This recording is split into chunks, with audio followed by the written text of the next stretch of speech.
9BF Rochester, the sports leader. 95.7 FM and AM 950. The Fan, Rochester, an Odyssey sports station. The Sports Bar with Danger and Battaglia. We want to see growth from week 1 to week 2. Make sure our standard is our standard, and let's see growth in each individual and in our unit from last week to this week. Mike Danger. Dorian Williams is a player who is younger, probably a little bit more athletic, certainly has more tread on the tires than Matt Milano does at this stage of his career. Can a guy step up and seize that opportunity if he gets called on to do so? Gene Battaglia. And in the third round, they did not need to draft Dorian Williams, but he's there, and this is a guy that can help us, and maybe Dorian Williams becomes that guy. Matt Milano is that guy, well, when he's healthy. 95.7 FM and AM 950, The Fan, Rochester. All right. I think that says it all. We can kind of pack it up and call it a season. What do you say, Chino? That's it. Wow. Welcome into the Sports Bar. It's a somber day. We get the Bills practicing at Acrisure Stadium with the joint practice with the Pittsburgh Steelers. But the news of the day today is Matt Milano missing a good chunk of the season here with a torn biceps and surgery. And if we're lucky, he returns in December. We kind of read the defense on this one a little bit yesterday when Bobby Babbitt spoke to the media and was asked about Matt Milano. Hey, what was that in practice yesterday? I can't talk about that. That's it. Okay. Yeah. Like if it was nothing, be like, what are you talking about? Everything's fine. We'll see Matt out there. Yeah. So, something's up. We didn't know to what extent. Boy. 30-year-old Matt Milano, another major injury, and I know people say, hey, you could be back in December. What does the world look like in December? Like, are the Bills going to be a contender? I think they will be, certainly, but this is a blow for the Buffalo Bills not having one of their top playmakers. So everything was confirmed by Sean McDermott at his press conference earlier today. Torn biceps, out indefinitely. After returning from that fractured leg that ended his season last year in Week 5, where the injury was suffered is interesting. McDermott said that the team believes it was suffered while doing a tackling drill, but tackling one of those bags, one of those dummies. Yeah, a tackling dummy. Yeah. Maybe he bumped with a leg, and I don't know how that would have been with the tackling dummy. Yeah.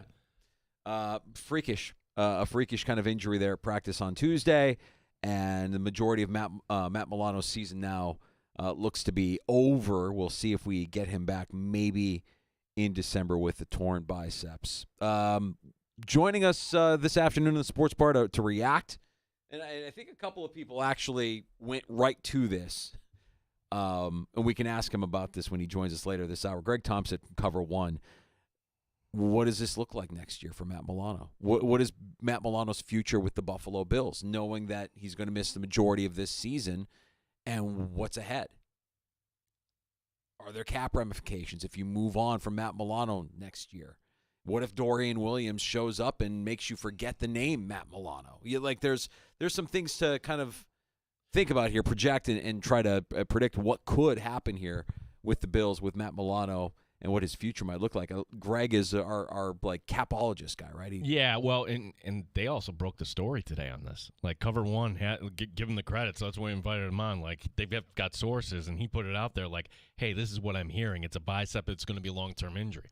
And then, sure enough, an hour later, Sean McDermott confirming that in the press conference. Maybe it was one of those, really, we kind of suspected, but you got to make sure when you report something like that and give Cover One credit. They got the story there. So we'll talk to Greg Thompson, Cover One, coming up here in a little bit. I'm also curious, one of the topics we talk about, because, okay, yes, Dorian Williams, yes, there's hope. Certainly you drafted him for this reason. And what's behind Dorian Williams now? Like, do we feel good about Balin Spector and Eddie Olofocchio? Yeah. They drafted Eddie O for a reason, and I think you have that with him. All I want to know is that A.J. Klein is still retired. That's all I want to know. Just as long as you're telling me that he's still retired and not on speed dial with McDermott or with Bean, I think we'll be okay. I think A.J. Klein, the last resort of last resorts, last season when they were thin at middle linebacker and thin at linebacker in general. I'm curious to see how this all looks, because if they've shown us anything through the McDermott and Bean era, it's that they like to bring their guys along. They like to stay with their draft picks. They like to string them along, get them involved, develop them, grow them. And, when I think of guys like Williams, when I think of guys like Balin Spector, and now certainly Eddie Olafascio, more guys like that fit that kind of that their type. That's what they want to do. Yeah, and Williams saw some action last year, and was he great? No, he was not. But this is year 2, so can he take kind of that step? But again, I'll say what deserves repeating. What I mentioned yesterday, like, this was the draft pick in the Bills in the 3rd round. It was not a need. You had Matt Milano. What are we doing spending a 3rd-round pick on a backup? Well, sometimes the value there might just have been outweighing any other potential need, and that's why you should feel optimistic that Dorian Williams, based on the promise of where he went in this draft last year, that he could actually step in and be okay. And you get Bernard back, too. I mean, let's not overstate that. Terrell Bernard was great last year, so having him at middle linebacker, and then your guys coming down from the safety position, who knows if they get Taylor Rapp playing a little down more low. Certainly you see Taron Johnson a lot of times coming down low. So it's a defense that doesn't fit any typical mold there. Right. If you want to be optimistic, you can believe that Dorian Williams could have the same kind of rise this year that Terrell Bernard had last year. Spent enough time around the team, around this defense, learning this defense. You're younger, you're athletic. You might see that kind of rise out of Dorian Williams if you believe that he is on the same pathway that Terrell Bernard was on, and we certainly saw what Bernard was capable of doing last season in that role. Dan Leberfeld, Jets Confidential, stopping by the sports bar in the 4 o'clock hour. How do you think Dan's going to come down on the Reddick story? Like, how does this play out? It's funny. We have a similar kind of story which has unfolded here in the last 24 hours as well, with the Falcons trading for Matthew Judon. They sent a 3rd-round pick to New England. Matthew Judon is now an Atlanta Falcon. But there is no announcement of a new contract for Matthew Judon, which is the whole reason why he was upset in New England. So what does Matthew Judon do now that he goes to Atlanta? Does he pull the same stunt, not show up, hold out, wait for that new deal? Because there was no – well, the team made an announcement of the trade, no announcement on a new deal for Matthew Judon. So it's almost as if the Patriots just said, we want to get this guy out of here and get something for him while we can. Yeah, good for them getting a 3rd-round pick. Yeah, for the Patriots, they're going to be bad this year. They are going to be a bad team. Feels like a tank. Yeah. Feels a little bit like a tank. It does. It really, really does. And if it's a tank, then don't put Drake May out there. Make sure that he's upright for the following season. Give him a little bit of work somewhere, I suppose, this season. Do we trust Atlanta's front office that they know what to do the right thing? No, I don't think we do. Absolutely not. Well, to bring it back to my question, though, like, these are the most interesting sports stories. Like, how does the story play out here with Hassan Reddick and the Jets? I could see both sides just kind of digging in, and he's not playing. Right. It's he's under contract, and we'll just fine him, or he's under contract and he'll show up, but it becomes too painful for him to not show up. Okay. Well, we've got to ask Dan this, too, because this has been reported by some that, again, in business, until you sign on the line that is dotted, verbals don't really count. So when it came to last year, there's a report that the Jets last season, offseason, when they traded for Hassan Reddick, that they had kind of the agreement that we're going to just kind of convert some of your base to bonus and give it up front, and that's all we're going to do. And what the Jets are claiming was that Reddick's representation was okay with that, and the deal went through, and then all of a sudden they weren't okay with that. I don't know if that's true or not. We'll ask that to Dan Leberfeld, Jets Confidential, next hour. And I believe they're doing their joint practice today in Carolina, right? Yeah, so we're still getting a lot of tweets, a lot of action not only from the Bills around the league. You've got the Vikings and Browns. This is the trend in the league, and this is actually teams, I think, starting to get in a pattern here, knowing that the preseason may go down to 2 games, and this is a great way to get work and kind of evaluate. One note I did see today, I think Kyer Elam making news on both ends here for the Buffalo Bills. Can't say it was a fight, but seemed like he did get in a little bit of a dust-up and then had to be treated for what apparently was heat exhaustion, but he's okay, but he's done for today's practice, which is still ongoing last I checked, down in Pittsburgh. So we'll kind of get some notes gathered here from today's joint practice between the Bills and the Steelers, and of course they'll meet come Saturday night there at Acrisure Stadium. And I know that McDermott spoke earlier, and a lot of what he was talking about today was centered around Matt Milano and that injury. I don't think we got any clarity on how much, if any, Josh Allen reps will get on Saturday night. No. So we'll have to. Yeah, that kind of took the headlines here, right? Continue to kind of a wait and see. Yeah. But I'm curious if he got enough quality reps today in that joint practice in a controlled setting where you maybe don't need to see Josh Allen on Saturday night. But we've got a little bit of time between now and then as well. And, of course, we'll keep you updated here in the Sports Bar. I got the opportunity last night to take in something that you took in Saturday. I drove by the new stadium. Oh, yeah. The work zone. Yeah. Uh-huh. I mean, the first thing that kind of strikes you is like, oh, because most of it or more of it is going to be above ground, this seems bigger. It's exciting when you see this coming. There's no more pit, by the way. And it's like there's no way you're getting in that facility. No.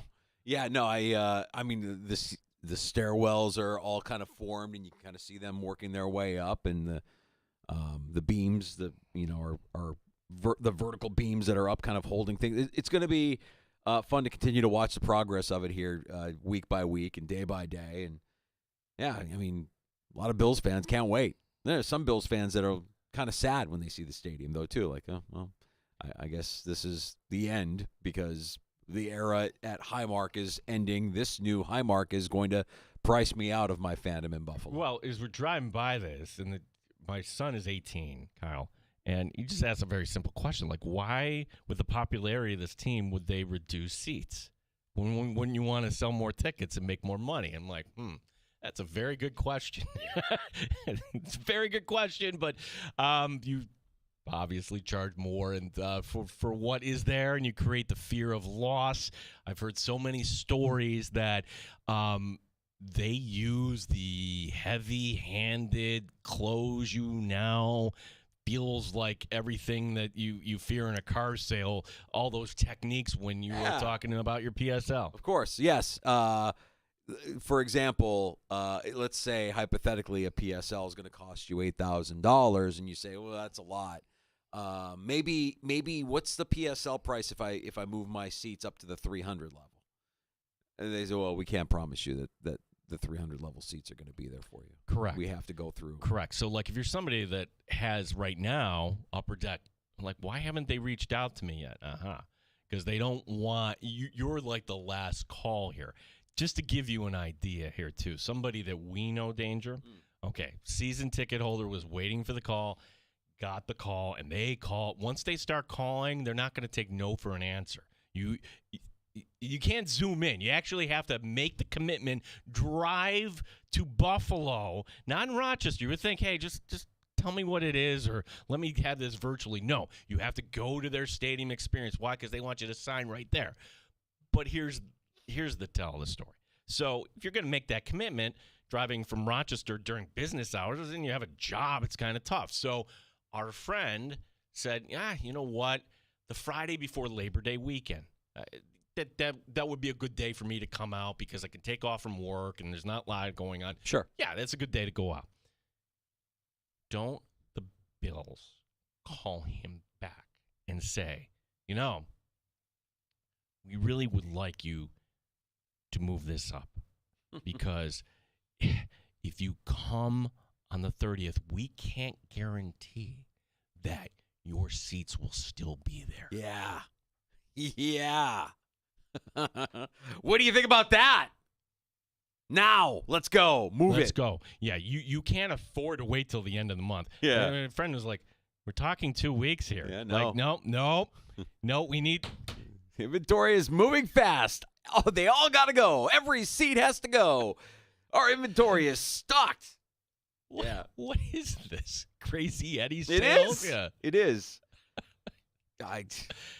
Hey, God bless you. If you're going through that process, I mean, you could see the stadium and you could view it from a couple of different lenses, right? You could view it through the lens of, oh, this is amazing. This is going to be great. I can't wait to see what this looks like, and it'll be nice with the new amenities, and it'll just be nice to have something new that we can all be proud of and around our football team and around our community. You could certainly view it through that lens. You could also view it through the lens of, oh, my God, this is pricing out everyone who is comfortable going to Bills games right now. There are some. Most markets have more than us, but some people are like, oh, I don't care. Like, if you're wealthy, what do you care? Yeah, like right. 10,000. And we're not talking about those people. Like, people like you and me, Danger, like to think like, wait a second, you want me to pay what? But there are people that, even though we're kind of in the same bracket, so to speak, that aren't going to think twice about this. That they're couldn't be me. I'm not going to judge you harshly or negatively if you're that person. But man, it feels like that's a toy, and if I'm buying a toy, I want to pay for that toy in cash. That's kind of how I view that. You know what I mean?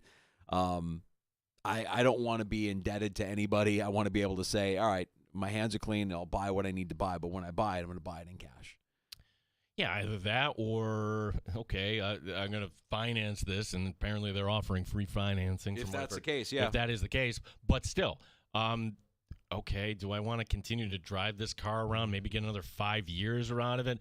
Oh, what about my kids' college? What if they need help here? What all these, like, I shouldn't have to weigh things in life like mortgage and car payment and education versus a damn PSL. Mm-hmm. You shouldn't have to, but that's the NFL. That's the NFL, and that's, I mean, we've gone down this road. I mean, the NFL is just, it's gangster. It's really gangster how they pull it off. The thing is, when you go drive by it, I mean, we don't, look, in Rochester, we don't have a lot of big new construction. We just don't, okay? But when you see this in Buffalo, this new stadium going up, it's like, whoa, that's a, Yeah. You can see the cranes for miles. Yeah. Wow, there it is. There's the crane, and there's the stadium, and they're working on it. Yeah, especially where the way I came in last night. If you're familiar with the area, Southwestern and McKinley, you can see it for blocks, miles away. Where was you were at the Fluffy show last night? Yeah, I was at the Fluffy show. Where was he? Where was the show? It was at the Erie County Fairgrounds. Ah, yes. And here's the funny thing, because we talked to a lot of, I'm not going to mention any names, right? But we have our, almost to a person when I said, hey, tell me about the Erie County Fair. Like, what? It didn't say, like, why would you want to go there? Or why would you? No, that was the response you got? Well, no, it was kind of like, oh, yeah, no, I've never been. No, it's kind of, no. Are you talking about locals in Buffalo or locals here? Locals in Buffalo. Ah. Yeah, since I had never been, I wanted to go to the show. Yeah. And, like, basically, picture, it's like our Finger Lakes where they have their racetrack. It's a smaller version. They kind of set up a stage, and you sit in the grandstands if you want. But, my gosh, the place was mobbed last night. Mm-hmm. But every piece of food that could kill you within 5 years. Yes. Fried this and fried that, and just the smells and everything else. And you haven't been to a fair in a while, have you? No. Yeah. Well, we used to have the Monroe County Fair. I remember that. Yep. We don't do that anymore, No, right? it went away. Nobody ever brought it back. That's funny. Yeah, I remember growing up and going to the county fair every summer. You get on the tilt-a-whirl, you yak your brains out. You have, just the massive amount of calories, whatever food they're serving up. I did the state fair years ago now to see our guy, to see Mr. Worldwide, to see Mr. 305. Pitbull. Pitbull was there. My daughters wanted to go see Pitbull, so we went and saw Pitbull at the New York State Fair, and that was the first and only time I've been to the New York State Fair, but it was everything that I thought it would be. It was, the livestock and the vendors and the food and the drink and the beer garden, and it's like, okay. Yeah, and they have the rides, which seem a little bit better than your carnival rides, I suppose. But yeah. Show was good. He's excellent. Unbelievable. Yeah. Laughs. I've never- Unlimited LOLs. Yeah, they did an intermission, too. And I'm like, okay, did they do the intermission because he wants the intermission, or that was part of the deal so everybody will go get another drink or something? Was he? I'm trying to remember his background. Was he a Saturday Night Live guy? No. No, he just does stand-up. Just Gabriel Iglesias just does stand-up. Just stand-up. And how did you get into him? Was it your kids that were into him? It was the kids. It was the kids, and it was the pandemic. And this guy has been doing it since 2012. Yeah. He's sold out Dodger Stadium. He's he's clean too. That's the thing. Like it's something to be not said my for- brand of humor, boy. I can tell you that. I don't know if I could sit the through thing it. was, Ooh. he's I need a little. clean, but the guy that was opening for him was a little blue. Yeah. Need a little blue. I need a little blue, just a little bit, not too much, a little bit. I'm lined up for Sebastian in November. Sebastian Maniscalco. Oh, okay. That'll He's be the coming here, family yeah. outing. Yeah, we'll go see Sebastian at. I mean, of course, I'm going to go see Sebastian Maniscalco because he's Italian. Is there an Italian linebacker the Bills can sign to back up? Oh, Matt Milano. Matt Milano. What does it all mean? Greg Thompson, Cover One. We'll get his reaction to this news. We'll look ahead to the future here and what this might mean for the Buffalo Bills. What kind of a player do the Buffalo Bills have? And Dorian Williams, who's got to step up into a pretty significant role. We'll talk to Greg next on The Fan. You're listening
Rochester Sports Update. Milano suffering a torn bicep in the Tuesday practice. The hope is that he can be back in December. Head coach Sean McDermott on the next man up, Dorian Williams. Yeah, Dorian's going to do a good job. He's been making progress, and it's now not only his time to step up, but all of his teammates around him to step up. It's not just one person's job to fill the void or try and fill the void, left by Matt. The joint practice of the Bills in Pittsburgh just wrapping up now. Greg Thompson from Cover One will join us next here in the Sports Bar. Rochester Red Wings home tonight against Syracuse. On the Major League scoreboard, the Mets are up on the A's 6-5 as they're in the fifth inning there. Middle of the third, the Dodgers and Brewers tied at 3. Gene Battaglin, the sports leader, 95.7 FM and AM 950, The Fan Rochester. The beer is cold and the wings are hot. You're in the Sports Bar with Danger and Battaglia on the Sports Leader, 95.7 FM and AM 950 The Fan, Rochester. This is a chance to kind of get on their terms a little bit and take a little bit of a different approach to practice and see how our players and our team responds to it, coordinators as well. So I think getting a little bit uncomfortable is also good for us. There's Sean McDermott. Joint practice just wrapping up in Pittsburgh. The Bills in Pittsburgh practicing with the Steelers in advance of Saturday night's Week 2 preseason matchup. We welcome in, the big story of the day, not necessarily the joint practice, although we're interested in what's going on there, obviously. It's the Matt Milano injury. We're bringing Greg Thompson from Cover One, who shared this with us, I think, before anybody did. Greg, thanks for joining us, and we have so many questions about what this means for the Bills' defense, what it means for Matt Milano's future with the team. But let's start with what it means for Dorian Williams and what you and your team believe the Bills have in the second-year linebacker.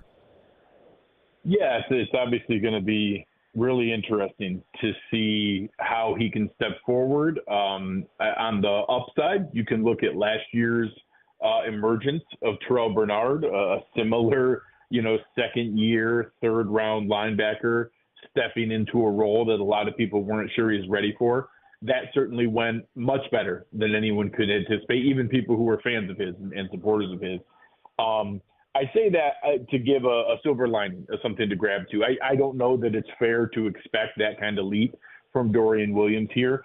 And we've obviously done plenty of work on his availability, his upside, and some of the challenges. And right now, I would say we only saw some glimpses in that first preseason game, but we saw maybe a small step forward. And what you see is what we saw a lot of last year. There's elite athleticism. He's explosive.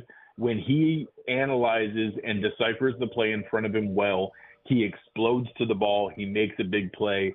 He can really make an impact. Unfortunately, the consistency on that diagnosis hasn't been where we need it to be yet, and we're going to need to see a big step forward there. So the good news is he's going to be in between Taron Johnson and Terrell Bernard. Taron Johnson was second-team All-Pro last year. Terrell Bernard played at an All-Pro level and had some recognition in that direction last year. So he's going to need some help. We also saw, examples last year where we had Terrell Dodson that was in kind of a platoon scenario where, hey, he's good coming forward. He's good going downhill. He's good in obvious run sets. And when it's not, maybe we get into a 3-safety dime look. We brought Jordan Poyer down basically as the dime linebacker in those scenarios. So I'm open to creative solutions from Bobby Babich and Sean McDermott on this kind of thing, but Dorian Williams is going to be a big part of that solution, whether it's 100% of snaps or in some kind of platoon, and we're going to see how ready he is. Yeah, and if it is some sort of platoon, oh boy, because Dorian Williams next man up, and then I'm just looking at the depth chart. There isn't a lot of experience behind Dorian Williams at the weak side linebacker position. Greg, do you expect Brandon Beane here to be taking a serious look as to what might be out there? So it's kind of tough because there's more of what we already have, which is guys that I used to be really, really excited about. I did entire write-ups on Nicholas Morrow and Deion Jones. At one point, Deion Jones was basically the prototypical modern linebacker, just flying around the field and able to make plays in both the run and the pass. I don't know that either of those guys have that in them. So people are going to go out, they're going to search online, available free agent linebackers. They're going to see names that are exciting. They're going to see Shaq Leonard. Maybe people know him when he was an All-Pro, Darius Leonard, but former Colts linebacker. They're going to see Zach Cunningham. They're going to see a handful of names out there that at one point were flourishing great players, and probably there's a reason that they're not in camp for a team right now. I don't think there's a Justin Simmons is a guy who's still out there who is still playing at an elite level. I don't think there is a Justin Simmons type player still available at linebacker. So I won't be upset if we see a Zach Cunningham or a Shaq Leonard brought into camp. I don't know that their play still represents what their name value is. And I think that's why we already have Nicholas Morrow and Deion Jones here. I have a feeling that they are maybe a step forward from what we saw from A.J. Klein last year, but a smart veteran who can diagnose plays, maybe doesn't have the legs they used to, but can be in the right spot. And maybe, honestly, if Dorian Williams isn't ready for this and it's just simply over his head, I could actually see that being the platoon where it's actually first and second down, you see a Deion Jones or a Nicholas Morrow, obvious passing downs, third downs, you see the third safety come in, and we see Cole Bishop, we see Mike Edwards, we see DeMar Hamlin, whoever that third safety, non-starting safety is. Maybe that's the platoon if it's not Dorian Williams' time. Okay, Greg, a couple of names that we haven't touched on yet at the linebacker position, because I'm curious to get your thoughts on what opportunities might exist for a Balin Spector or for the rookie, Eddie Elefashio. So I do think they're going to be in the running here. I don't know that either of them have shown anything just yet that they're beyond kind of a special teams guy. I will say Edifua and Ulafosio, I try to, any opportunity I have to show that I'm capable of showing off, name. Greg. I mean, we're the professionals here. What are you doing? You got to flex when you can. So Eddie, I think he's a guy who was drafted in the 5th round, not because of skill set or athletic ability. He dropped to the 5th round because of injury. He is a good player. He has an exciting profile. Unfortunately, he's already injured in this training camp. He's already been injured in his first NFL training camp. So that kind of situation where, it's unrealistic to think that a guy is going to step in immediately and play as a rookie and do that. I'm open to the fact that he is a talented player and that if he can stay healthy, he has a lot of athleticism and explosiveness, and maybe that does translate. I'd be shocked if he gets that chance here this year, but you never know. These kind of situations force a team's hand to try some different things out. I would say he has more ability from a diagnosis standpoint at weak side and in coverage than a Balin Spector does. I think Balin Spector has some ceiling as a Terrell Dodson, a downhill thumper that in base sets, goal line, 2 tight ends and a fullback kind of formations, he can come on the field and be that guy. I don't think he's the guy we want out in space trying to keep up with a tight end or a running back or a slot receiver.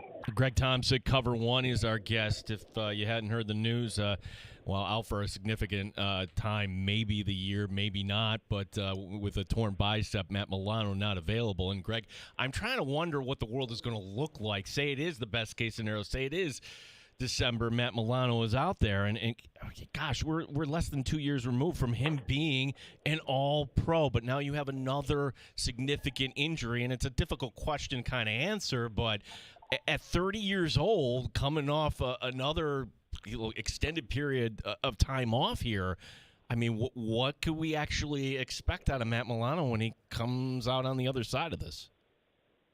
So I will say, if we're going to tell ourselves a story where this does work out, the things that we would look to is, one, linebacker is a position that ages reasonably well. Like, there are guys who play, we didn't see a drop off from Bobby Wagner until 33, 34 into 35. We've seen a lot of guys who are athletic and capable, especially ones that are very, very smart and play at the level that Matt Milano does from an analysis standpoint and diagnosing plays. That ages well. That's something that is able to go forward. You combine that with a bicep injury isn't fun, but it also isn't going to impact his speed or his athleticism. So I think there are reasons you can tell yourself that, hey, maybe this works out and gets back there.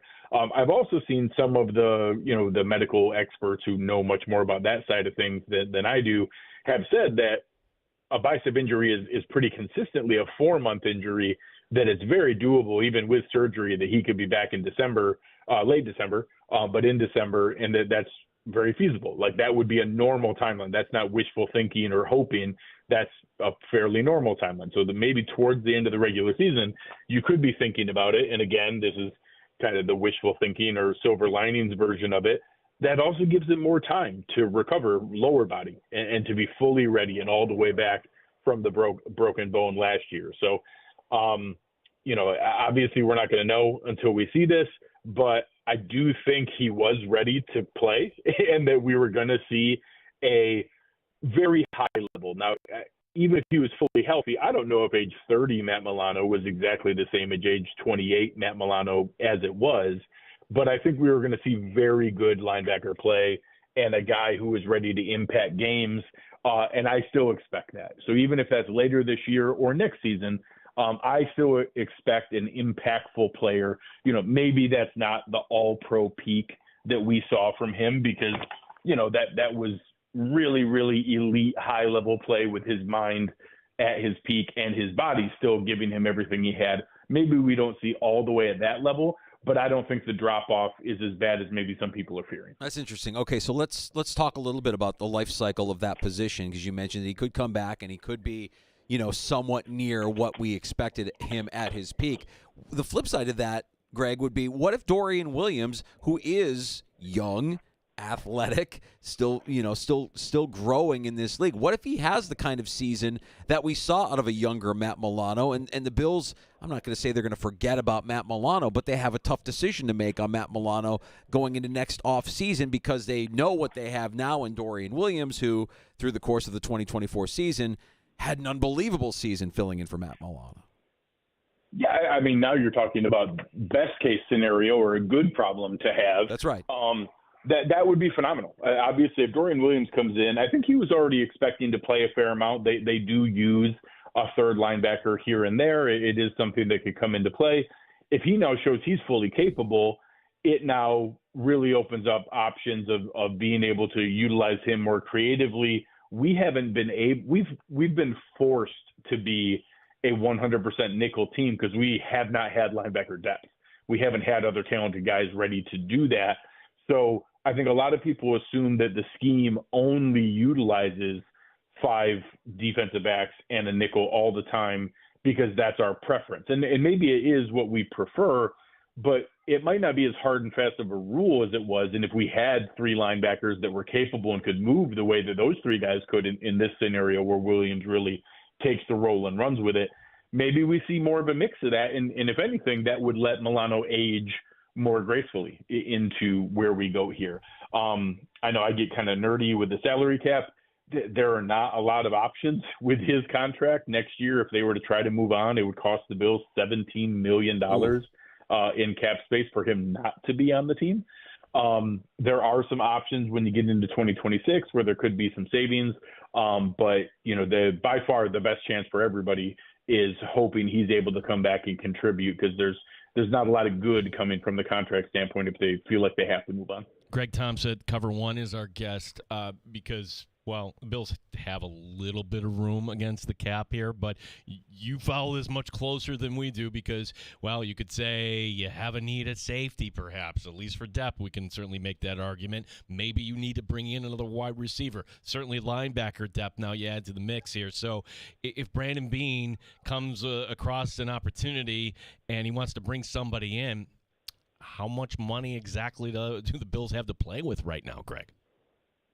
So I often say, obviously, the salary cap is more like a credit card. Like, you can get kind of crazy every once in a while, but eventually those bills come due, which also means besides a quarterback, any team can fit a player if they really want to. Like, you can move enough things around and make something happen.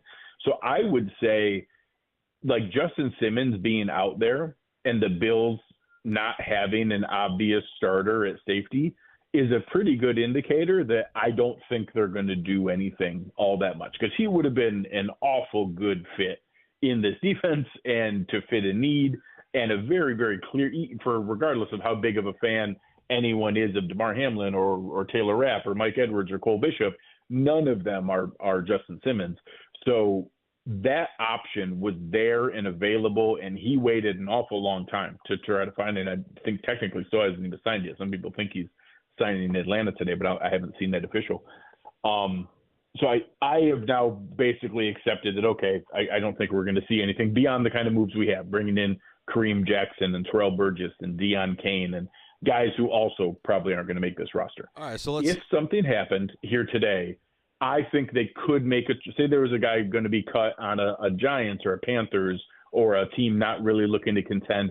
They could probably fit a $5 to $7 million guy and make it work if they really wanted to. So, look, knowing what we have and hearing what you just said, assuming that they're going to stay put with what they've got at safety, break it down for us, because Rapp was the only constant at safety throughout the course of training camp here in Rochester. We, of course, saw Hamlin step up into that role with the injuries. Talk a little bit about what Hamlin could look like if he's your week one guy out there with Rapp, or if Bishop is able to ramp it up and get back on the field here and get some reps before the end of the preseason. Did he do enough early in camp, or did he show enough in any of your film study of him that he could be the guy that's out there week one next to Rapp? So obviously, I think he was a second-round pick for a reason. You even saw in some of the videos where they were afraid that he wasn't going to be there and they needed to trade up for him. So I think we can all read into that they strongly value Cole Bishop. I also thought it was very reasonable that he could have taken that job with a full camp.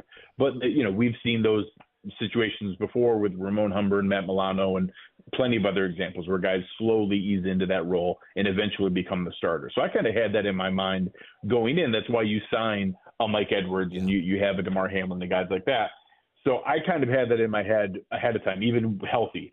Then he misses a huge swath of camp here. So even though I think he certainly was capable of being just so undeniable that, hey, we got to get this guy on the field day one, I think that ship has sailed now. I don't think there's any scenario where he's going to come back in and retake over after losing out on weeks of reps in such a communication-heavy position. But I do still think if you ask me, hey, who's going to be the starter Thanksgiving weekend of this year at safety, I probably would pick Cole Bishop. Yeah. So my guess is we open with DeMar Hamlin and that we see that rotation and start to move in Cole Bishop as the season goes, and that he eventually takes that spot. And I do think it'll be next to Taylor Rapp. Greg, they haven't handed out number 23, and I'm sure you get questions about this a lot. We certainly do, and I'm just wondering, is that just Micah Hyde doesn't want to come to camp? I mean, seems like the door is still open to some extent, but if this were to happen, what would be the realistic timeline? Is it the week leading up to week one? Is it some point in the season, or does it never happen? I don't think it's never. I don't. I do think that both parties have consciously left that door open enough that it was intentional and that there is an option there. I also think Mrs. Hyde has no interest in him coming back. And I don't think Micah has all that much interest in training camp and all the other, pieces that go into that. So I always kind of thought it was we saw Linval Joseph the last couple of seasons where he was kind of give me a call around week 8. And he did that for like 3 seasons in a row, coming in and played like the second half of the season for a contending team. So I don't know if it was, we need one more injury that it would have to really accelerate it of, hey, would you come back now? Or if it was only if there was an in-season injury. He's also not, I know some people have talked about, just add him now to the practice squad. Like Micah Hyde's only coming back if he's walking in and starting the moment he walks in. He's not coming back to hang out in the locker room and watch from the sideline. So I think if they truly need him and get to that spot where either they have enough internal discussions of, man, we really needed Bishop to step up, or we needed Edwards to stay healthy, or DeMar's not ready, we're going to have to make that call. I think they would, but I think everyone hopes they don't have to, or at minimum can wait until during the season and more break class in case of emergency. Greg, how lucky are we that we get to have this conversation with you? We're heading into week 2 of the preseason. We've been talking for a good 15 minutes or so, and we haven't once mentioned Josh Allen. I mean, do we need to see 17 at all for the rest of the preseason? Where do you come down on how many reps he could see here before we get to week 1? Does he need to get out there? So one, the answer is no. He doesn't need to play any preseason whatsoever. I'm fine with it if it's from a warm-up standpoint. Football is football. You can only cross your fingers so much. He could, pull Kevin Cobb and could slip on a mat walking out to practice. Like, weird things happen. Could try tackling a tackling dummy like Matt Milano. Yeah, correct. He could try tackling dummy. However, I will say I had the pleasure of getting to go to the Bears game. I guess the game wasn't that much of a pleasure, but I had a wonderful time with my family. I was there with my parents. My grandmother was with me, my sister, my nephews. And at one point in the second or third quarter, there was a wide open guy on a crosser. I think it was Terrell Shavers. He ran a really nice route, and Trubisky just blatantly missed him and just threw it up over his head. And I joked with my family of, it's so funny that Josh Allen has just spoiled us so much that when I see a receiver open, I just automatically assume the ball is going to accurately go directly to that player for a nice play. And it's like, oh yeah, that's what the previous 20 years was like. That's what it was like, is that sometimes we would see guys wide open and the ball would just horribly miss them. And God, we're spoiled now. It's so nice to have Josh. We are talking to Greg Thompson, Cover One. Appreciate the time today, Greg. What are you and everybody working on at Cover One that we can go check out here?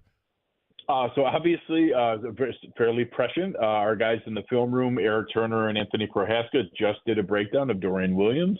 So please make sure to go check that out. If you search for Cover One on YouTube, you can see that video up there. They did a breakdown of how he looked in the first preseason game. We'll obviously be going into that a bit more. We'll be talking about some of the things we discussed here today on whether we'll see more 3 safety looks and what creative solutions could they bake up. I'll have Joe Marino from Locked On Bills on the show with me tonight, kind of going through what we saw in the preseason game, and obviously now talking about Matt Milano and the other things there. So anywhere that you're listening to this great show, you can come find ours as well. So come on over, search for Cover One, and you'll find all of our good work. Really appreciate the time, Greg. Let's do it again soon. Absolutely. Appreciate you guys. You got it. There's Greg, Cover One, Greg Thompson, Cover One, as we get his reaction, his thoughts on what could be next for the Bills defense with Matt Milano missing a good chunk of the regular season. I think he brings up a good point about Milano, and look, the packet's a big injury, but it's not going to affect his speed when he comes back. So maybe, and I'm offering a really optimistic viewpoint. He can be better, giving him a little more time to recover or just train on his lower body. Man, I hope you're right, because as you get older, and you know this and I know this and everybody knows this, it's not easy to be better than you were the year before as you get a year older. And if we're all sitting here hoping that Matt Milano works his ass off and looks like 28-year-old Matt Milano after a torn biceps injury in 2024, I'm not comfortable believing that. I need to see it, and I don't know that even if I see it, I'll know, like, oh yeah, he's definitely better. We could say he's back, but I don't know that I would say he's better. And I'm actually encouraged. I want to see what Dorian Williams, who is younger. I mean, if you talk about that life cycle of a football player, life cycle of a linebacker. It's not like corner, though. Like, he brings up the no, point. It's definitely not like you corner. You can be a 30-year-old. Like, that was the hope this year. For sure. I'm not comparing linebacker to corner, but I do think that just the life cycle of a player in the NFL, when you're Dorian Williams and you really didn't play that much last year, you're fresh, you know that this is a massive opportunity.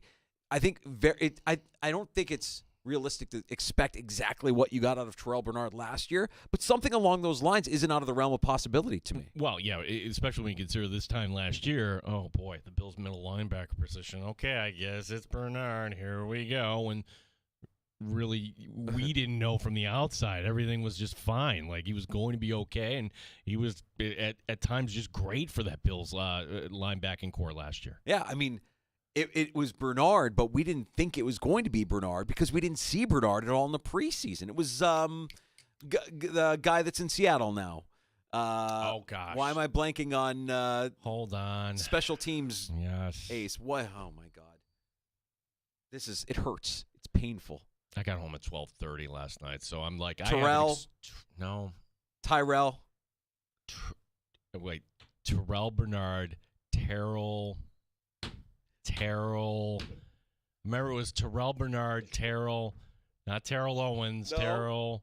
Not Terrell Owens? It wasn't Terrell Owens No. playing linebacker? No. All right, I'm not going to cheat either. This is terrible. I'm cheating. I am cheating because I'm just downright embarrassed. And I know. I didn't even have to look. Dotson! Yeah. Freaking Dotson. Everybody's screaming at their radio like, it's Dotson, you morons! Yes, Dotson. We thought Dotson was going to be the guy last year for a good part of this time last year. We thought, we're going into the season with Terrell Dotson. Yikes. Okay, everybody hold on. For a hot minute, we thought it was Spectre, too, last year. Spectre, Spectre early in camp. Yeah. Oh, Spectre last year was very much like what What, he was Shavers yeah, this year? like Shavers this year. Oh, yeah, Balin Specter's making all the And I think of consistency. I think of Balin Spectre. Quick break. We'll come back. We've got more on the way here in the sports bar. Ooh, I've got, and I'll drink to that, actually, an original report here. An original report? Yeah, my source. You have a source. Bill Belichick. Where was he vacationing recently? Was the new girl there? Spoiler alert. Yes. Well, we know that he knows his way around Nantucket. I wonder if that's where he was vacationing. But when I tell you what the girlfriend's mom does, maybe this makes sense. Do we get judgy here in the sports zone? Like if this is your profession? Like we want to just kind of have an open mind. Here, I right? think we should judge more. Yeah, we should. You should judge more. Judge more. Judge more. Yeah. More harsh criticism and more judgment. I've got a couple of things that came across my feed that I wanted to share. One is a take on the Bills from one of our favorite Sabres guys, and I'll share it with you, and I'll lay it out, and you can give me one of these two scenarios that he believes will happen with the Buffalo Bills, and it can only be one of the two. And then also Aaron Schatz, ESPN, laying out in his DVOA metric teams that are going to look like they have a hot start but are going to finish the season in poor shape because of their schedule as it stands right now with the DVOA metric. So in a couple of these teams we've talked about, like, hey, don't be surprised when you look at the schedule. Don't be surprised if X team gets off to a really hot start, but then look at the back end of their schedule and it could get ugly. We'll lay out those teams for you. The Bills are not involved in either of those metrics. We'll discuss that. And we'll have Dan Leberfeld of Jets Confidential also stopping by here during the 4 o'clock hour here in the Sports Bar. Danger and Battaglia on the Fan.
WNBF Rochester, the sports leader. 95.7 FM and AM 950. The Fan, Rochester, an Odyssey sports station. The Fan Rochester Sports Update. Buffalo Bills linebacker Matt Milano suffering a torn bicep. This happened in the Tuesday practice. The hope is that he could be back in December. Head coach Sean McDermott on how it happened. Matt was tackling a bag and hit his arm and looked like maybe on somebody's leg just a little bit, and then that's what we think was the episode. The joint practice for the Bills in Pittsburgh has concluded. We'll talk to Dan Leberfield, Jets Confidential, coming up later this hour. Rochester Red Wings tonight. They're playing out at Innovative Field against Syracuse. On the Major League scoreboard, A's are leading the Mets 7-6. They're in the 7th. Top of the 6th, Dodgers and Brewers tied at 3, just underway. It's the Braves in San Francisco, no score. Gene Battaglia, the sports leader, 95.7 FM and AM 950, The Fan, Rochester.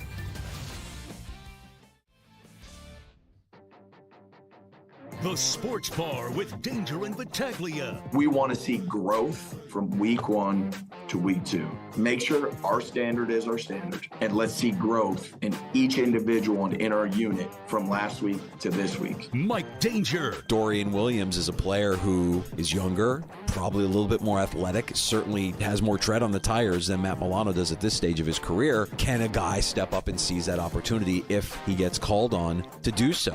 Gene Battaglia. And in the 3rd round, they did not need to draft Dorian Williams, but he's there, and this is a guy that can help us, and maybe Dorian Williams becomes that guy. Matt Milano is that guy, well, when he's healthy. 95.7 FM and AM 950, The Fan, Rochester. We're back in the sports bar, processing the news of Matt Milano missing significant time out indefinitely with a biceps injury that required surgery. The team in Pittsburgh for a joint practice today with the Steelers before they get back on the field Saturday night at Acrisure Stadium for week 2 of the preseason. And Gino, I don't know about you, but as this was all going on, I'm kind of gauging reaction. I'm looking over my feed. I want to see what people are saying, what people are talking about. It was unassuming, but one of our favorite Sabres guys, Chad D. Dominicis, he shared a Bills take earlier, and I wanted to just bring it up here in the sports bar to kind of get your take on it. To get, if you want to join us at 866-4326, if you had the option, because his belief is that this year's Bills team will have one of 2 outcomes, no middle ground. Either they, A, miss the playoffs, or B, win the Super Bowl. No middle ground, has to be one or the other. If you were presented with this option, which direction are you leaning? Because I have a hard time imagining this roster, hoisting a Lombardi. You have less talent than last year. You have injuries at key positions now. I mean, if Sean McDermott is ever going to earn his paycheck, this is the year where he's going to earn his paycheck. Yeah, and so just to be clear, D. Dominicis is not basing because he's a real data-driven guy. He's not. This is just a take. This is just eyeball. Just a Bills take. Yeah, Chad, this is what I would say. Like, it's compared to everybody else in the AFC East. That's all you have to look at here. Who's going to win that division? Let's start there. Is it the Patriots? No. Probably not Miami. Okay, you're thinking that maybe a 40-year-old Aaron Rodgers. If I had to pick between the two, I think it's missed the playoffs, actually. Yeah. Like which is more likely. Because I don't think this team, Danger, they will make the playoffs. But are they going to be that good? And like, if they make the playoffs, it's because the young talent has stepped up. Are they going to be ready to finally take that next step in Baltimore, in Kansas City? You're figuring you're going on the road in the postseason. At some point. Yeah, at some point. Oh, and then you're going to win the Super Bowl. Okay, what's waiting on the other side? San Francisco again? Philadelphia maybe? Maybe it's Detroit? Whew. Whoever you're facing in the NFC is going to have this electric offense. Can we agree on that? So I don't know if this Bills defense is ready to step up. And again, we haven't talked. We were having this conversation, and we haven't brought up I brought up McDermott, but what about Josh Allen? Like, are we going to get to a point, if it doesn't look like this is a season that the Bills are going to be happy with? Are we going to get to a point where we're like, oh my God, we're actually wasting Josh Allen's best years? Oh my God, what are we doing, guys? Like, we're going to get to that point if it doesn't go well this year. Well, if Kansas City lost Mahomes, they're still farting around in the playoff picture. Like the Jets, they were bad last year. I think Buffalo, if you lost Josh Allen, you're picking top 10. Season's easy. over. Season's over. Like you be better than New England. That's about it. Week 1 matchup. Actually, good. Very timely here, Mike Danger, because as we were talking just last hour, I want to thank Greg Thompson, Covering One, for coming on with us. And, as we were talking about Matt Milano and talking about, all right, do they bring in a linebacker? And then that kind of morphs over to the safety position. Hey, Justin Simmons is still out there. Oh, Atlanta, hadn't heard anything official. That just became official. 1 year, $8 million with the Falcons. Okay. Which I don't think factors into our pick. It's a little bit more significant than the contracts that Brandon Beane was dishing out to Mike Edwards and Jackson, Burgess. I think that they would rather not have to spend $8 million for a year. Right, and even with $8 million, you'd have to restructure stuff, and we're not at that point. We were already going to talk about this anyway. Steelers at Falcons, Week 1. Atlanta is the home favorite by 3, and this line, we love line movement, right, Danger? Started off as Falcons -2. So why the shift? Why is more money going on Atlanta? Is it because we don't feel good about Justin Fields? Do we believe that Atlanta has actually figured this out? Look, I love how the NHL gets all kitschy sometimes with their Week 1 matchups, and this is right in that wheelhouse. Arthur Smith. Yeah. We all think of him as some sort of clown, and look, he was some sort of clown there when it came to play calling in Atlanta. But I would think, Danger, he would know how to attack this Atlanta personnel on defense. I'm actually going to take the Steelers in the 3 points on the road. As road dogs. And so the Atlanta gained a point here. They opened at -2. It's now -3. So on a neutral field, they're saying this would be a draw. Yeah, and I don't think Justin Simmons would move the line any other way. Yeah, no, I don't think so. I think there's still a lot to be determined here in terms of who's starting for the Steelers. If it is Russell Wilson, and it sounds like it will be Russell Wilson, Week 1 for the Steelers, I don't know if that inspires confidence in me. But you're right about Arthur Smith, and there's probably a bit of a, I didn't know we would have an Arthur Smith revenge game, but here we are. An Arthur Smith revenge game where he goes into Atlanta and he takes down the team that moved on from him after just a couple of disappointing seasons. And it didn't sound like he was very well liked there either. I'm with you. Give me the Steelers. Okay. We've been kind of simpatico. Yeah, I this is one where I can't really argue. Well, part of why I don't want to argue is because of what I saw earlier from Aaron Schatz, and I mentioned this last hour. Teams that are going to have an easier schedule according to his average opponent's DVOA, and the Steelers are the easiest. Their opponents' average DVOA is 32nd, weeks 1 through 9. So the Steelers could get off to a really hot start this season with their schedule. There's second weeks 10 through 18, that's the Bears. Another team that when you look at their schedule, you're like, oh, the NFL wants Caleb Williams to succeed. Look at this. They're giving him an easier schedule early in the season. They go from 30th. So the Steelers go from 32nd, weeks 1 through 9, to 2nd, weeks 10 through 18. So it gets really, really tough for the Steelers, weeks 10 through 18. The Bears go from 30th and then to 4th. So from weeks 1 to 9, Bears opposing DVOA is 30th, then goes to 4th. The Texans are on this list, 23rd, and then 1st. And the Dolphins also could be a team that gets off to a hot start before collapsing down the stretch. Their opposing DVOA average is 21st, and then it shoots up to 3rd. Now, teams that might start off with a harder stretch but end up surging weeks 10 through 18, the Cowboys, the Falcons, the Chiefs, the Colts, and the Patriots. All teams that start off the season with a higher average opponent DVOA, and then it eases up later on. And the Cowboys are interesting to me. The Chiefs are interesting to me. If the Chiefs, imagine if the Chiefs get off to a slow start and everybody's, oh my God, what's going on? Don't worry. The Chiefs opposing average DVOA weeks 10 through 18 is actually the easiest in the league. Stats aside, I think the NFL did the Bills a solid. If they want to get the Bills to the postseason, giving them New England, Jets at home, and New England to wrap up the year, it'll be a bumpy ride, I'm sure, for Bills fans this year, but that ending could end up being nice and soft. Brad in Rochester, one of our regulars, checking in, our number 866-4FAN. Hey, Brad. Hey, guys. I'm wondering, does Bean still have Micah Hyde on calls? And Micah Hyde's probably said, I don't want to do training camp or preseason at all, but if you want to call me for week 1, I'm okay to come in. At what price, I guess, is my question then, Brad, because we know, we've talked about this. Like, they haven't issued number 23. It's still available, and training camp in Rochester is done.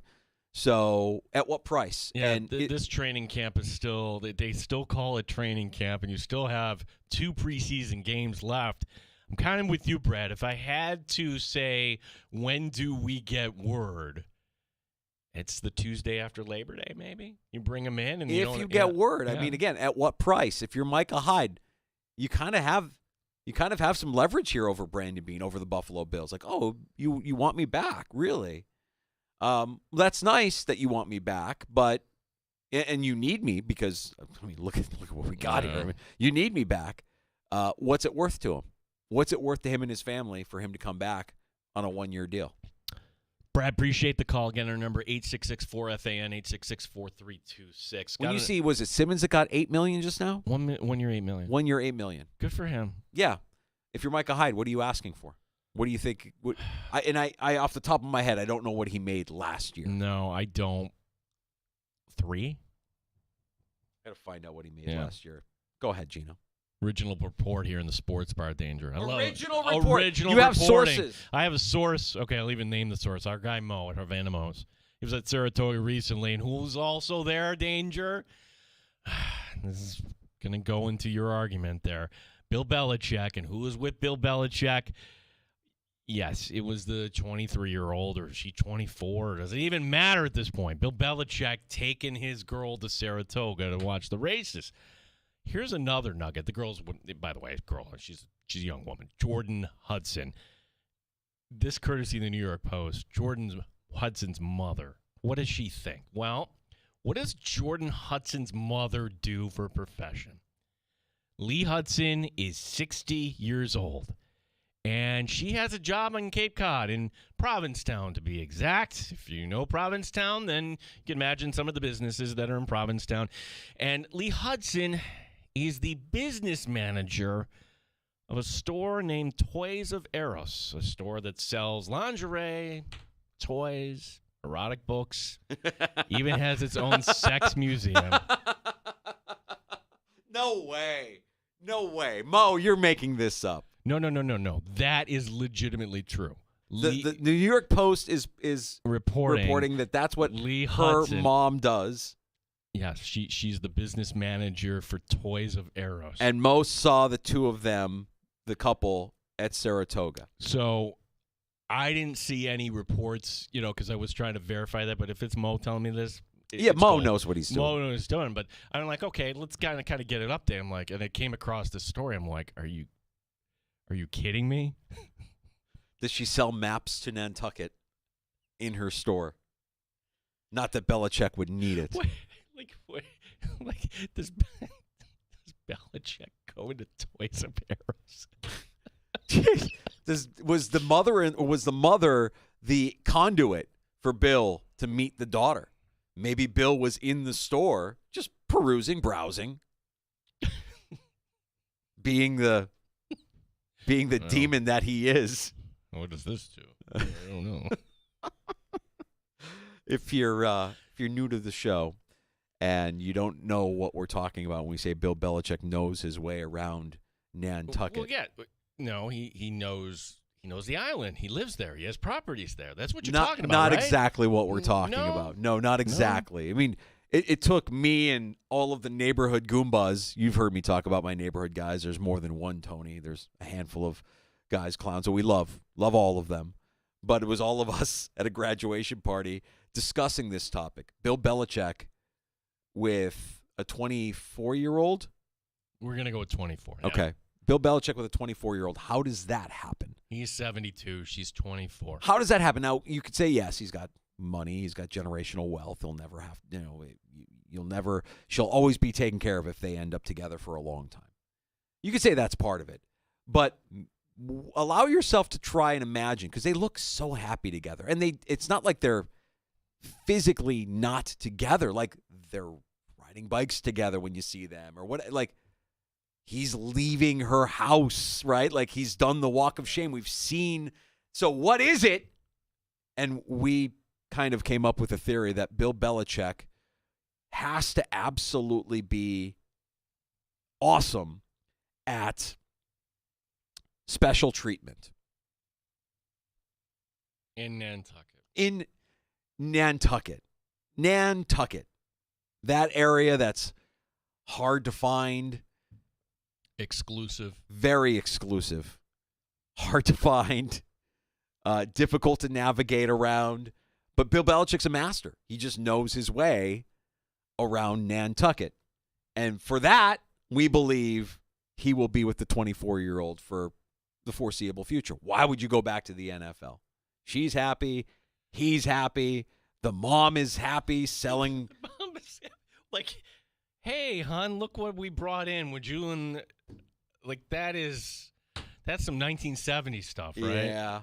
Yeah. The free love going on. Wow. Now you know the area. I don't. So Provincetown is a little sketch? No. Not sketch. It is probably the biggest LGBTQ town in America. Oh, okay. Yeah, but it's like there are a lot of stores like this in Provincetown. So it's where if you want to get a whale watch, you go there. If you want to go to the restaurant that Anthony Bourdain worked at, you go there. And if you want to let your freak flag fly, that's you exactly go there too. Yeah, and because of that, every day in Provincetown is like the Pride Parade. You go there, and it's like, okay, we're having a party. And the mom is the business manager. Manager. Good. It's a good gig. Good work if you can get it. I'm sure she does fine for herself and the hairdresser daughter. So we didn't get word, though, of what her take is on the relationship. No. Probably just, wants to say, as long as they're happy. If she's happy, I'm happy. And I'm glad she found somebody that knows his way around Nantucket. And thanks, Mo. And thanks for the continued support. Havana Mo's there on East Avenue for giving us this original report here in the Sports Bar. I feel like we need a sounder for the original report. Yeah. We have a sounder for breaking news, but I don't know that we have one for an original report. Yeah. Jet Fan Pete. Our phone number, 866-4326. Pete the Pollster. What's up, buddy? Hey, I did you all a favor. I know what you all want me to talk about, but I bought you each a copy of Out of the Darkness, Aaron Rodgers biography. I just hope that you really enjoy it. And, I don't have much to say. I'm looking forward to Dan Leverfeld, but this is as Jets as possible. And I'm just waiting for Gary V to buy the Jets. So I'm out on that. All right. Gary V to buy the Jets. You think you. Woody Johnson's selling the Jets? I don't see that happening. No. Woody Johnson loves the celebrity life. Yeah. He loves to wear the bling and everything else. He's joking, right? He didn't buy the Aaron Rodgers book. I don't know what you're talking about. I'm a huge fan of Aaron Rodgers. Love Aaron Rodgers. He's been great in the NFL his entire career. I'm sorry. Did I just come up with some Stockholm syndrome? I feel No. That's no, Daddy. That's Tom Brady. Tom Brady's there. Tom Brady is great. Tom Brady, I can't wait for him to be on Fox. Tom Brady. Aaron Rodgers is to me what Tom Brady is to Bills fans. Oh, I see what you're saying. I think that's okay. Yeah, you're still. For me, he's out of the division. I know, Danger. but it's okay. He's Daddy. Actually, Tom Brady has been out of the division too for a while too. Well, he set us up. Pete, thanks for the call at 866-4326. Dan Leberfeld, Jets Confidential. We check in with the joint practice happening with Carolina, and Dan Leberfeld next on The Fan.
The Buffalo Bills, as today we learned Matt Milano tore a bicep. This happened in Tuesday's practice. The hope is that Milano could be back in December. Head coach Sean McDermott on the next man up, Dorian Williams. Yeah, Dorian's going to do a good job. He's been making progress, and it's now not only his time to step up, but all of his teammates around him to step up. It's not just one person's job to fill the void or try and fill the void left by Matt. The joint practice for the Buffalo Bills in Pittsburgh that has wrapped up. We'll go downstate coming up next. Dan Leberfeld, Jets Confidential, joining us here in the Sports Bar. Red Wings home once again tonight against Syracuse on the Major League scoreboard. Mets trailing the A's 7-6. They're in the 7th. Top is 6. Dodgers and Brewers tied at 3. Gene Battaglia, the Sports Leader, 95.7 FM and AM 950. The Fan, Rochester.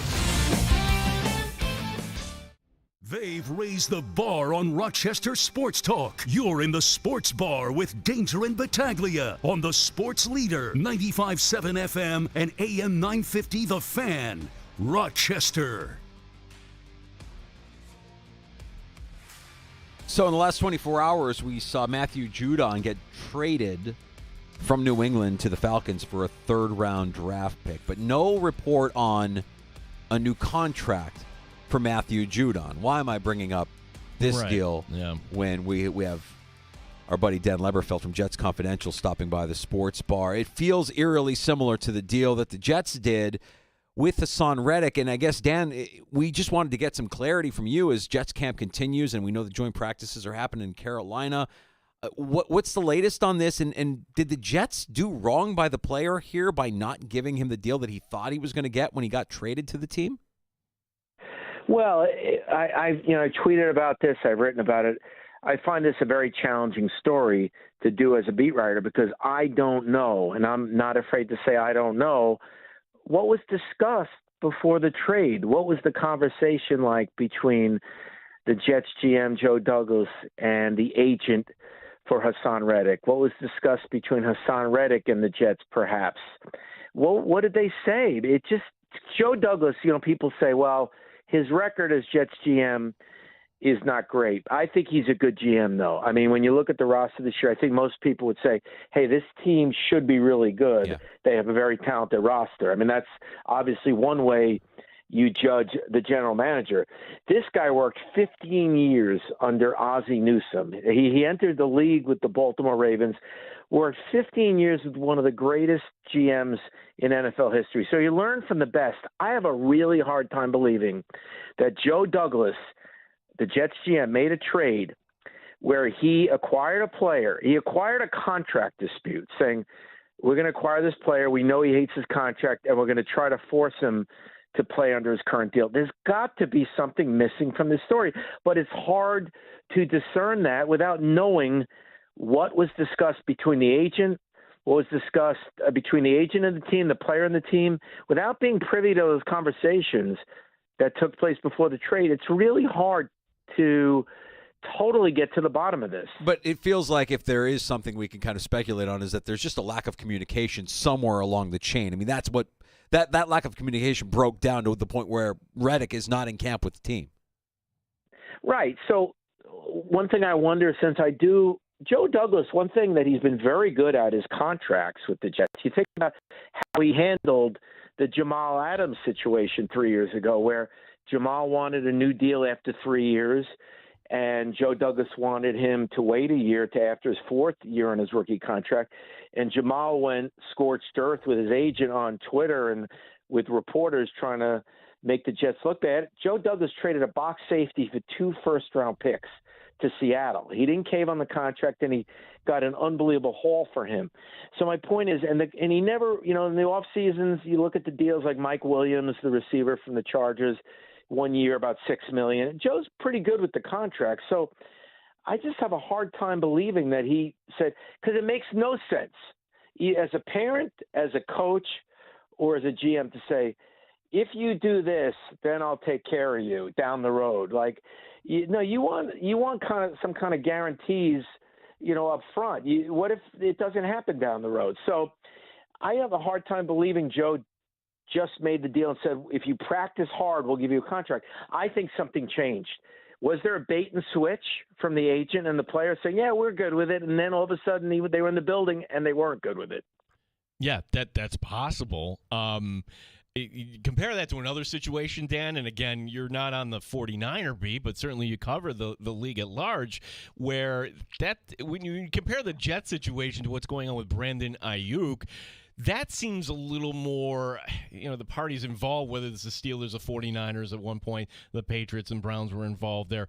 Nothing's happened so far because basically Ayuk hasn't gotten the money that he's looking for. Is that kind of your read on it? Well, I love the latest news in terms of what the 49ers have done here. I think it's brilliant. Okay, here's our offer to you, and they up the offer a little bit. And if you don't like this offer, then we'll fulfill your wish to be traded to the Steelers. I love it. It puts the ball squarely in his court. Do you want to go to a Steeler team where you don't even know if you have a quarterback, or do you want to take this offer, which is really good? It's not Justin Jefferson money.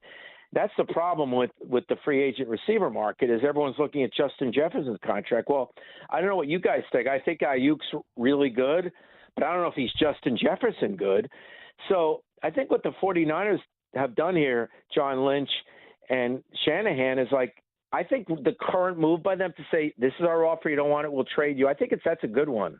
It's funny, though, the guy that is holding out from that camp specifically, and I know we're going to talk about the Jets, but I think it's fascinating all this attention is being paid to Brandon Ayuk when a more important player, their left tackle, Trent Williams, hasn't been at camp either looking for a new deal. Yeah, it's, I think there are these players saying, you know what, you guys haven't paid the quarterback yet. We all know what happens when you pay the quarterback. It doesn't mean you don't have the opportunity to challenge for the Super Bowl. The Bills have certainly done that after paying Josh Allen, but it does hurt your ability to pay other positions. So I think guys like Trent Williams at left tackle and obviously Brandon Ayuk, they're like, you know what, this is the year to strike on a massive deal because they're not paying the quarterback yet. So I think Trent Williams, looks at some of the left tackle contracts now and sees his deal is outdated. However, he's a 36-year-old left tackle who's had a lot of injuries over the years. So that's kind of a risky deal. So to me, what they'll probably do with Trent Williams is similar to what the Rams did with Stafford, where they guarantee more money up front, but they don't give him a 3 or 4 year deal. Talking to Dan Leberfeld, Jets Confidential. Dan, how has camp been going on so far? And have we fully moved past, I would assume the answer is yes here, where Aaron Rodgers is a little trip there to Egypt. Yeah, I made a reference, the longer we're around doing this stuff, you make references that the new generation won't get. So I called him Nile Rodgers. Get it? Mm. Nobody really got it because Nile Rodgers is a famous record producer, singer. Chic, I want to say, right? Leberfeld? Yeah, Chic, yeah. Right. Uh-huh.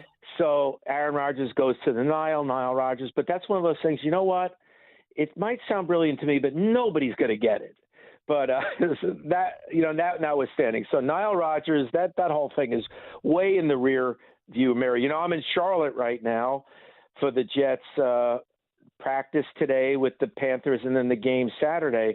And I know people are really into these training camp fights. And there was a doozy today down here where a wide receiver for the Panthers, Terrace Marshall, another one of those really talented receivers at LSU, he caught a touchdown pass on the Jets corner, DJ Reed, and he flipped the ball at him.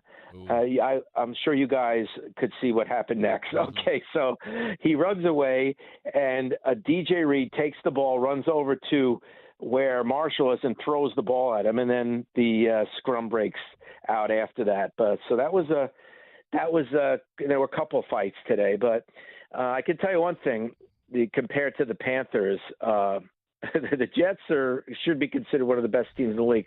Man, is that roster devoid of talent in terms of the Carolina Panthers. But the Jets, Rodgers looked good today. Rodgers, I'm not into training camp stats for quarterbacks. I think that's ridiculous that some reporters do that. So some days, the stats aren't great, but he is vintage Rodgers as far as can make all the throws, can make all the reads, great on hot reads. Whenever he's blitzed, he finds the right guy, and the guy's off to the races half the time. So all that stuff's good. Obviously, it's not tackle football, but you could tell the arm's still there. The mind is still there. The audibles at the line is still there. We'll just have to see what he does when the real tackle football starts. But he hasn't lost any of the things in terms of watching practice that made him great. Are we going to see him play any tackle football this preseason, Dan?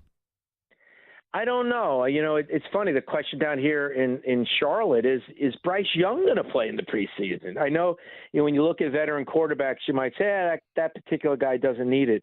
But you have to think Bryce Young needs it in his second year in the league, in a new offense this year under Dave Canales. You think he needs it. But some of these teams just believe in putting the quarterback in bubble wrap.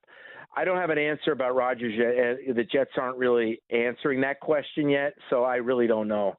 Dan Leberfeld, Jets Confidential, our guest here in the Sports Bar. Where would, and you certainly observe the Buffalo Bills, the Bills being the defending champ of the division 4 times now. Where would you put the gap right now between the Jets and the Bills, Dan? Well, the news today narrowed the gap a little bit.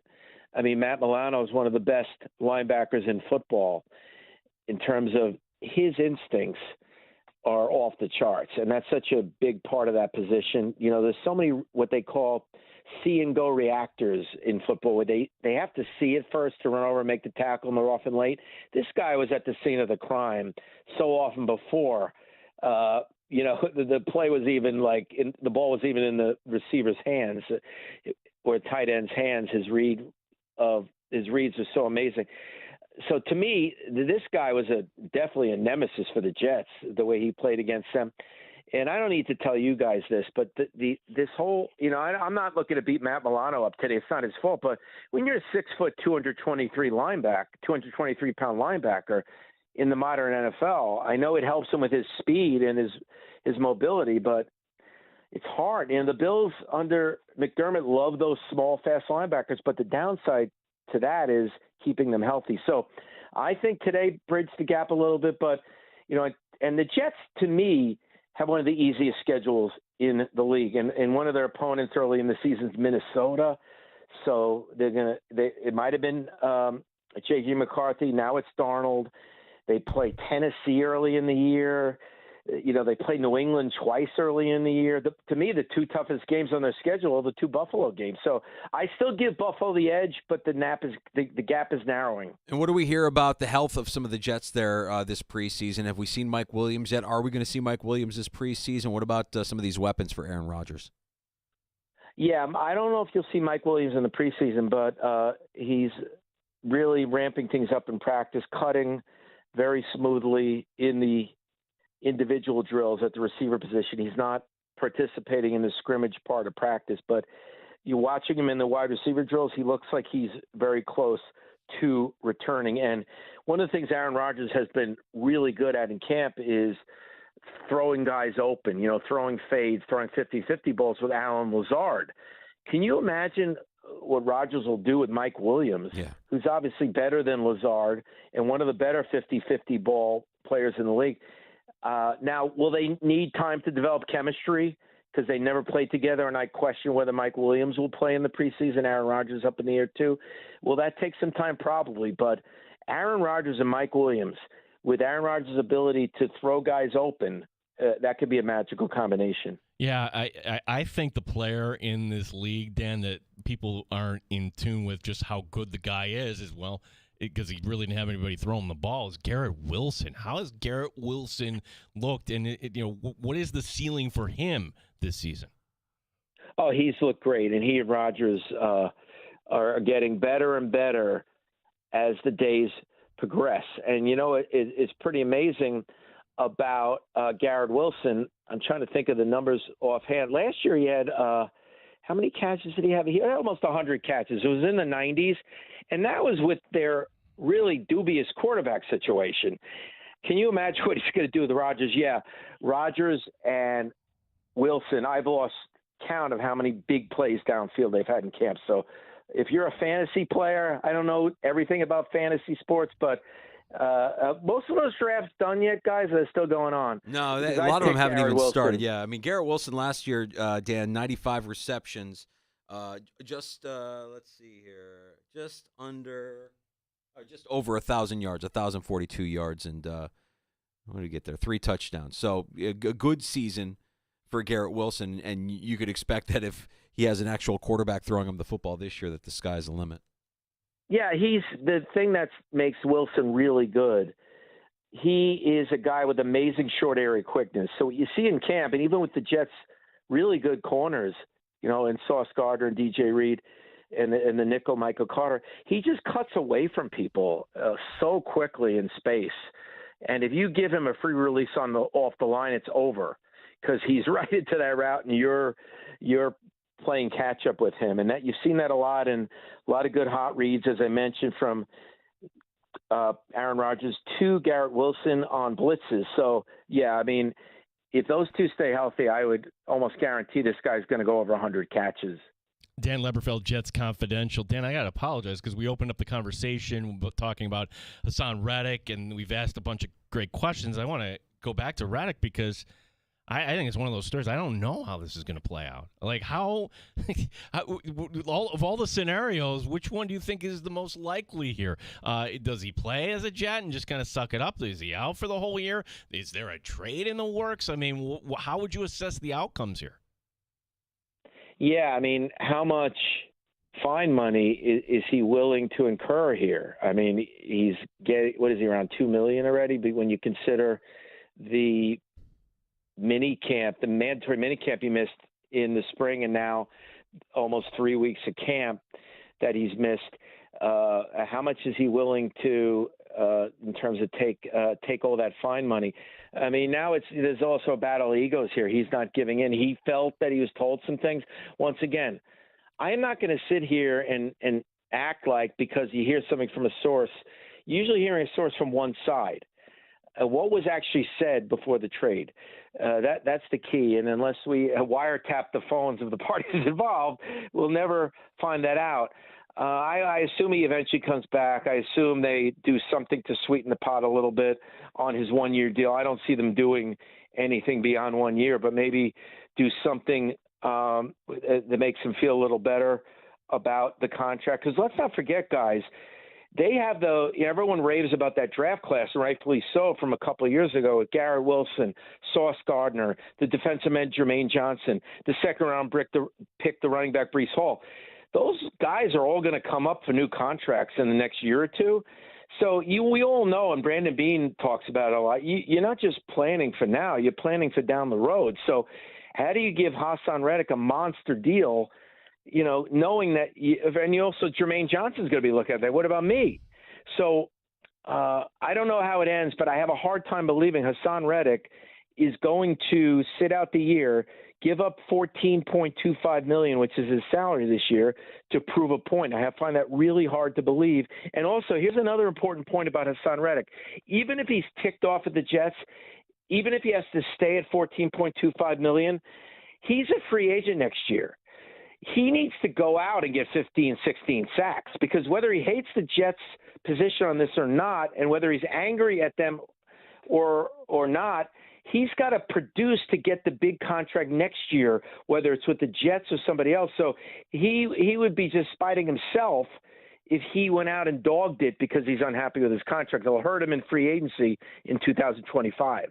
Dan Leberfeld joining us from Charlotte, where the Jets are just concluding their joint practice with the Panthers. They got a Saturday night game just like the Bills do in Pittsburgh. And Dan, before we let you go, I wanted to make sure you had time to talk about a Rochester company in Jets Confidential. Tell us where we can get more of your work. Yes, based in beautiful Victor, New York. We've been there forever. Gene, you remember all our Rochester addresses, too. Were we on Winton? What were some of the streets? We can put them out there now. You were on. You were across from MCC. You were on West Henrietta. Yes. Yeah, that was the first one, and I don't even know what's in that building. And then Winton Place. Winton Place. That's our old studios were in Winton Place. There was right.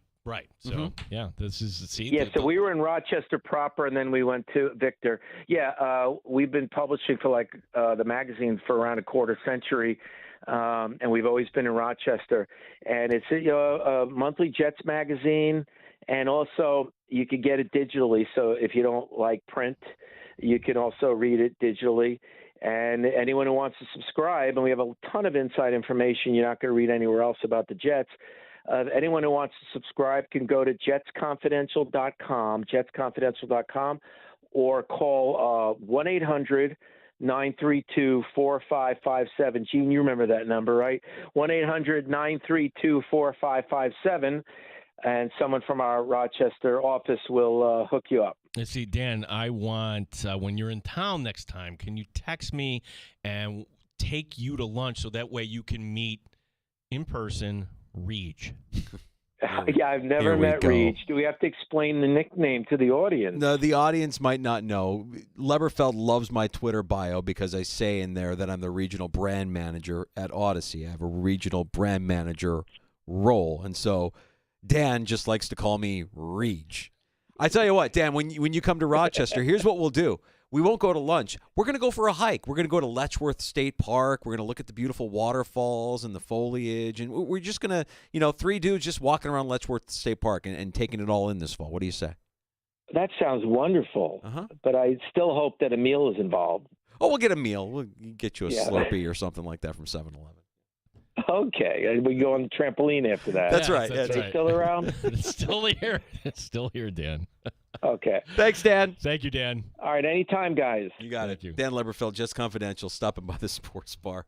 Yeah, you, me, Dan, on a trampoline, enjoying Slurpees after a long day of taking pictures of birds and the foliage at Letchworth State Park. We'll just completely detach from football for a little bit. I like that. No yeah. sports. No sports. No just sports kinda... at all. Just foliage, waterfalls, birds. Somehow I don't think that's Dan's. No? Kinda, Said he sounds lovely. Said he sounds lovely. I think he was being polite. Oh. That's a sign of acceptance, Dan. When somebody, when somebody like Dan busts on your chops like that. I love it. He's the best, and he's a legend. He's been doing it for a long time, and every time we have him on, we leave the conversation saying, "Oh God, are the Jets going to be good? Oh God, are they going to be good?" Like he's not selling us on the Jets, but there's reason to believe what Dan said. Dan's not lying when he says what he's saying about Aaron Rodgers and how he's looked so far at camp, or what this team could be with Mike Williams and Aaron Rodgers throwing the ball to Mike Williams, a better version of what you have in Alan Lazard. If you're going to go with the theory that there was, and Dan brought this up, and he was very clear at the beginning, he doesn't know. None of us know. Like, how did this all kind of come about? I mean, it's hard to believe that that's malpractice. I'm going to trade for somebody that wants a new contract, but I'm not going to give you the new contract. Okay, then this is where we are. Was there some sort of breakdown in communication? Can you pin this on the agent? Who is the agent? Well, there are two, Troy Dandy and Jimmy Sexton. So Jimmy Sexton's agency, he's a respected name, CAA Football, the agency. Mm-hmm. So based on their track record, it'd be hard to kind of see them pulling a bait and switch. Yeah, and I just wonder if you're the Jets and you never have the conversation with the agent about an extension, you only talk about the trade, then you have a leg to stand on in that, hey, we want him for a year, and we want him for a year at what he's making, and then if he balls out, he can go anywhere he wants to and makes the money that he thinks he deserves, next season. But this season, it ain't happening. So at some point, the pendulum's actually going to shift back to the Jets here, is what you're saying, because, he's not only hurting himself this year, but good luck getting your next contract. I think the Jets are in control of this situation. It's kind of funny. They look dysfunctional, and maybe there was a breakdown in communication when you talk about the idea that you traded for a player, but you didn't give him what he wanted in an extension to his contract. But if you're the Jets, you don't know what next season looks like. What you know is this season you have Aaron Rodgers healthy. This season, you still have a Robert Saleh defense, and if you add Hassan Reddick and he's able to go out there and get you 15 sacks, chances are you're going to be a really good team, and Hassan Reddick will eventually get what he wants, which is the big payday. Hassan Reddick, 29 years old, 1 year younger than Matt Milano. Mm-hmm. Good player. Really good player. Yeah. Appreciate Leberfeld stopping by to give us a little color there to the Jets preseason as they're in Carolina to take on the Panthers at joint practice today at Bank of America Stadium, and they'll have the preseason Week 2 matchup there on Saturday night. I'm just going to warn you, I'm not going to be in a good mood if the Mets end up losing this series to dumpy Oakland. Fantastic. Dumpy Oakland. Yeah. Well, the Yankees, I think, breathed a giant sigh. If you heard a giant sigh of relief around Rochester, it was Yankee fan last night seeing the team kind of wake up after being down 2-1 to the White Sox and on the verge of losing that series to the lowly White Sox. They woke up and they got the W last night to win that series. We should take a break if you're going to be grumpy. We need you in a good mood. Happy hour is next, Gino. Listen to you. Happy hour is next. A round of shots coming up. We've got more on the Matt Milano injury, more on the Bills' joint practice today in Pittsburgh with the Steelers, and more of your calls at 585-866-4FAN if you want to join us. 585-866-4326.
Streaming online and in the Odyssey app at The Fan Rochester. The sports leader, 95.7 FM and AM 950. The Fan Rochester, an Odyssey sports station.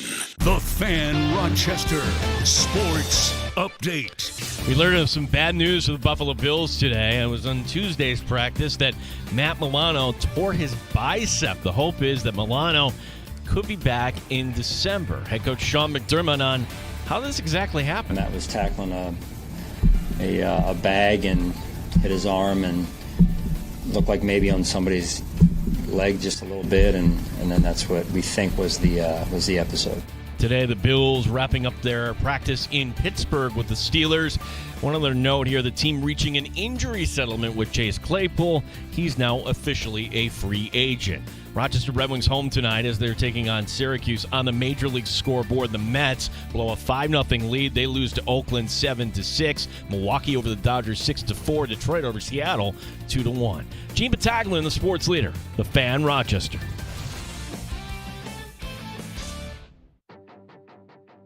The Sports Bar with Danger and Battaglia. We want to see growth from week 1 to week 2. Make sure our standard is our standard, and let's see growth in each individual and in our unit from last week to this week. Mike Danger. Dorian Williams is a player who is younger, probably a little bit more athletic, certainly has more tread on the tires than Matt Milano does at this stage of his career. Can a guy step up and seize that opportunity if he gets called on to do so?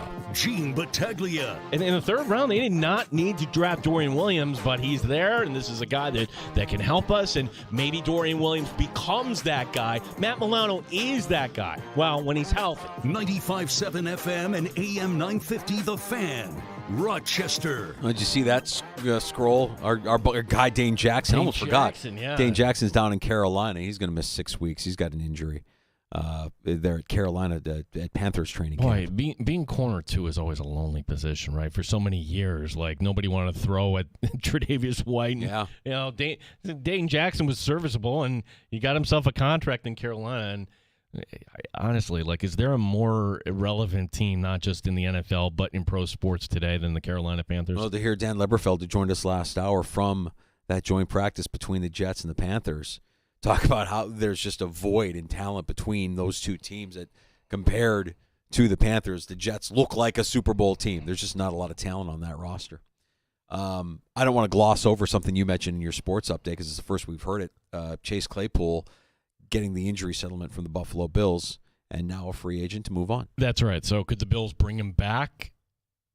Yeah, but whatever. We don't know what the settlement was, how many weeks of pay that the Bills had to pay out to Chase Claypool.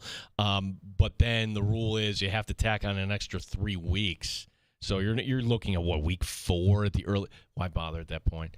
Like, why bother? Like, Chase Claypool had every opportunity, and maybe it's on an unlucky break that he got this turf toe injury, and but for Chase Claypool, that's now 4 teams in Bears, 1 year. Bears, Dolphins, Bills. Something about that guy that isn't, he's not latching on, and there's a reason why he's not latching on. And we saw Claypool off to the side for the majority of training camp, and whereas you would see players, I always look for that, right? Like that's something that goes beyond what we see between the lines. When you see how the players are interacting with each other, when you see conversations happening, when you see smiles. I was paying attention to it for selfish reasons on Saturday with being right behind the Bears bench. I wanted to see, all right, Caleb Williams saw what he did on the field. That's fantastic. But how is he off the field? Is he kind of off to his self? Is he over there? Is he smiling? Are there laughs around him? What's the general mood around the player? And with Claypool, it was just Claypool. I never really saw anybody really like interacting with him. I did see one day, and it was kind of odd. I think it was the day where fans were not allowed in. Oh, he was tossing the football around. Yeah, he's playing catch with Justin Shorter, who's also kind of injured, and neither one of them have an arm, but that just struck me as odd. Like, okay, we want to get some activity. You've got the exercise bikes. You've got other things. You see guys working off to the side, but We're going to It's play casual catch. Yeah, I'm not going to take a victory lap because the guy's injured, but I didn't like hearing that the Bills were interested in being in the Chase Claypool business this offseason.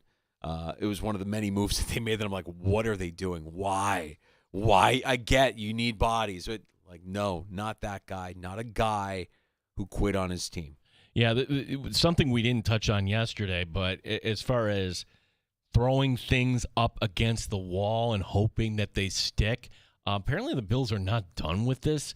Field Yates bringing up yesterday that former first-round pick, number 5 overall, in fact, Corey Davis worked out for the Bills. Man, and it's funny. I forgot about Corey Davis. I think that's all you need to know, right? Like, you forgot that Corey Davis. I forgot that Corey Davis was a 5th-round draft pick of the Tennessee Titans. 5th overall. 5th overall. I'm sorry. Yes, 5th overall of the Tennessee Titans. And I forgot that Corey Davis ended up with the New York Jets. I just completely forgot about the player. Completely forgot about the player. Yeah, like he's not there. Well, he was out of football altogether, wants to get back in. Okay, great. Oh, you're going to come here for a workout. Like, if you're fine at the position, you're not even bothering with anything like this. Yeah, well, I think, again, their actions tell you all you need to know. They haven't signed him, right? No. Ben DiNucci came in right. Hey, I mean, I guess it goes without saying that they would sign Ben DiNucci after a workout because he's Italian. But they didn't do that with Corey Davis. Not yet, at least. The big news of the day. Yeah. We gotta kind of talk some Bills fans off the ledge. And look, we're gonna be objective. We're gonna be real. We talked about this a little bit yesterday, as you heard in our open. You know, we didn't know how severe the Matt Milano injury was 24 hours ago. But the fact that the defensive coordinator Bobby Babbage just asked about it, like, "Oh, hey, how's so and so?" Flick that away. Did Bobby Babbage look coach like will address it. Coach will. Did he look like he had seen a ghost yesterday? Did Bobby Babbage look a little bit more pale than normal? All right, well, good for you, Bobby Babbage, knowing that's the question that I can't answer. So I'm not going to. Yeah, but the way he just kind of he had it drilled in. No, I can't answer that. Oh, maybe something's up. Look, the pec is something that, in terms of recovery, bicep. A little bit of a difference there. Yeah, you can recover from it. It's a 4-month injury. Can I make any more mistakes in this? The hope is that he's back in December, Danger. But by that point, tell me how the world looks. Tell me Dorian Williams. Is he actually going to step up here? And if you say, I don't know. What do we think of Terrell Bernard this time last year? Not much. He was a great unknown. Yeah. He was a great unknown. There was a promise of hope. Hey, maybe the 3rd rounder can step up and be what Tremaine Edmonds should have been, what we wanted Tremaine Edmonds to be when he was here. And we didn't get to see Bernard at all in the preseason, really. He was hurt for most of last year in the preseason. It was Terrell Dodson that we were thinking, oh, God, they're going to start with Dodson and Milano? Really? Well, Dodson's been here a while. I guess he kind of knows the defense. Well, maybe we'll just plug our nose. But no, it was Bernard, and Bernard showed up big early in the season. We'll never know if that was bigger than the Bills actually expected, but they didn't seem too concerned all camp. I mean, could this be history repeating itself? And again, you've heard me say this before. The Bills didn't draft Dorian Williams based on need. You had, the year they drafted him, Matt Milano was an all-pro, not a Pro Bowler, an all-pro. Those are hard to come by. So why would you spend that sort of draft capital? That's because what the Bills were pointing to on that.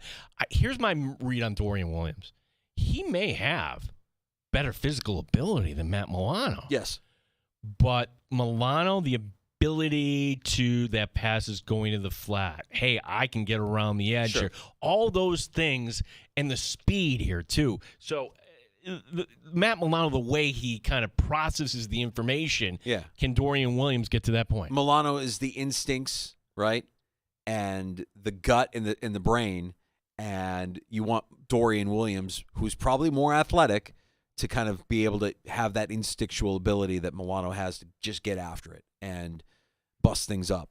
And we didn't see a ton of Dorian Williams last year. When we did, it was really out of necessity. Like, they were thin towards the end of the year at linebacker.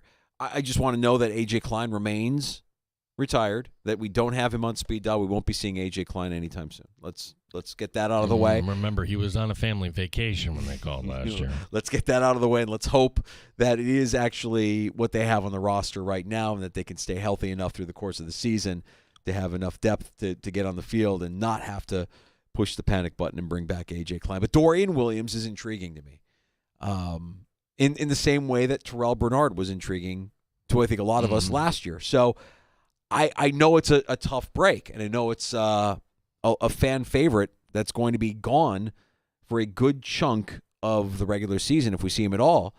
But I'm willing to suspend the belief that this is doom and gloom and that Dorian Williams could actually rise up to the occasion and play that position in Sean McDermott's defense exactly the way Sean McDermott wants him to. And the Bills might actually find that they have somebody who's just as good, if not better, than what they would have had in the 30-year-old Matt Milano coming off of a leg injury. Okay, so that is the optimistic viewpoint. Here's the other, the other reality is, okay, maybe he's not that guy. Maybe, and when we talked to Greg Thompson, maybe you're bringing in somebody else for rotation. Maybe he doesn't have those instincts. And, oh, my gosh, this is a sport where injuries happen all the time. What is behind right now? You have Balin Spector. You have Deion Jones. You don't have a lot back. Eddie O. And I still don't know how to pronounce his name, Danger, correctly. So there's not a lot there. And when I'm just wondering, like we talk so much about the safety position, okay, break glass in case of emergency. We might be getting to that point if we don't see Mike Edwards and or Cole Bishop. But now the depth at linebacker? Nick Morrow's another name who's a name. Yeah, who's got some starts under his belt as recently as last year. So we haven't seen a ton of him because he's been injured at camp as well. Yeah, it's a little going into the season, it's a little bit unnerving to know that at both linebacker and now safety, you're dealing with injuries that are affecting your plans or what we thought your plans were going to be. The good news is it's still Sean McDermott's defense. The good news is you want to believe that he's not going to allow their performance to slide to a point where it makes this team look incompetent on that side of the ball. He's never had – when was the last Sean McDermott defense that looked incompetent? The worst I think they've done is, 12th in the league? Oh, I thought you're talking overall. Yeah. Like there's games. Like there's been plays and times. But like the Indy game where they gave up 5 touchdowns to Taylor. But, think about that, too. This is a team that hasn't gotten blown out a lot, and games are close. The games that they lose, they're not losing by a ton. They're always in it, and I think a lot of that is this kind of, I hate to call it a bend but don't break defense, but they have a kind of bend but don't break mentality. But there is a cumulative effect, meaning, all right, well, the defensive line, they don't have Leonard Floyd anymore. You don't have your 2 veteran safeties. You don't have Trey White. Oh, Matt Milano, you're hoping to get back. You don't have him either. Like, they need somebody to step up. Maybe it's Kyer Elam. Kyer Elam today, up and down day in Pittsburgh. I think that's your headline story where not a fight, but he was getting physical where it led to some pushing and shoving, and then they were concerned about heat stroke or whatever it was. They took him off to the side and ended his practice. Yeah. So there's your update from the joint practice. Josh Allen looked good for most of it. There was a pick that some were reporting on. As well. But, again, like I'm with Leberfeld on this one. Like anybody that's reporting on interceptions or completions, I saw out of Eagles camp that Jalen Hurts hasn't thrown an interception yet this preseason. I'm like, okay, so is Jalen Hurts playing it very, very safe, or is the Philadelphia secondary really, really bad? What is it? Which one is it? You have to go back to the camps of E.J. Manuel, Tyrod Taylor, Jeff Toole, guys like that where – okay, are any of these guys good? Well, so-and-so went 6 for 14. We don't have to do that anymore. That's right. And it was actually your point. Like, hey, if you're Josh Allen and you want to try something in practice, like he threw an interception today. He overthrew MVS. Big deal. Yeah. Do I care? No. Right. It's practice, and you can do it now. Don't do it in the games. Do it now. We still don't know about Allen, though, Saturday. Correct? I don't think we've heard whether or not he's going to play Saturday night. My hope is that today's practice got him enough controlled reps that we don't need to see him on Saturday. Why risk it? Why put him out there? I know that some would say, well, new receivers, you got to get him out there. He's got to nah. The Steelers, by the way, will Steeler country. That's right. Yeah, they're starting Russell Wilson. Oh, Russ is going to play. Yeah, he's playing. Russ is going to cook. Well, that's good. Now we have a reason to watch, right? If you were not going to watch the Bills because Josh Allen isn't playing, you can watch because Russ is going to be out there. Let's ride. Let's ride. Let's ride. Let's ride. Broncos. Let's ride. Perfect. Okay. One more time. Broncos country. Let's ride. Broncos country. Let's ride. I played it for my daughters, just so we could have some fun, and make fun of them, and we're just walk around the house going, "Let's ride, let's ride." When we leave, it's not "Let's go," it's "Let's ride." There's so much that's good in that. Even the beginning where he's like rehearsing this line, and then he just belts it out and cuts it. Perfect. Try again. That's another one. You're right. That's another gem from that clip. I love when something goes well. I love just saying, just like her, perfect. Like you don't even sound enthusiastic that something went your way. Perfect. So funny. Well, good. Russ will get the start on Saturday night, and that'll be fun to watch. It'll be fun to see how Justin Fields continues to look as well, and Kyle Allen, the third-string quarterback there in Pittsburgh. In the last 24 hours, New England. Basically, is this an announcement that we're tanking for next year? That we're looking ahead to next year already? When you get a third-rounder back from Matthew Judon, you could argue your best player on the roster? Well, I guess that's the best they could do, right? A third-rounder for somebody that's on the downside of his career. But with the Patriots, according to their plan, whenever they do get good, well, that's 2, 3, or 4 years, Judon's not on the team. So let's move on. I'm just curious, what did the Falcons do here? Or is this Hassan Reddick? Because it's Hassan Reddick part 2. This is not a guy chasing rings. This is a guy that's saying, I want a contract, So all of a sudden, is Atlanta going to say, here you go? I mean, they couldn't be that dumb to do what the Jets just got caught in here. Well, right? I don't know, man. I really think that these owners and these teams believe that they can convince the player to go out there on your current deal, show the league what you're made of, and then next year you'll be somebody else's problem. Somebody else will have to pay you $14 million or whatever it is that you're looking for. $6.5 million for Judon this upcoming season. $6.5 million. I mean, the guy wants to make more money. It's Matthew Judon. In New England, he wasn't really available. I just think he was always injured. He wasn't able to get on the field that much. But he's good. Well, what made that story unusual, and we would have talked about it more, but we were out at Fisher. The fact they had to blow up in front of the media. Yeah.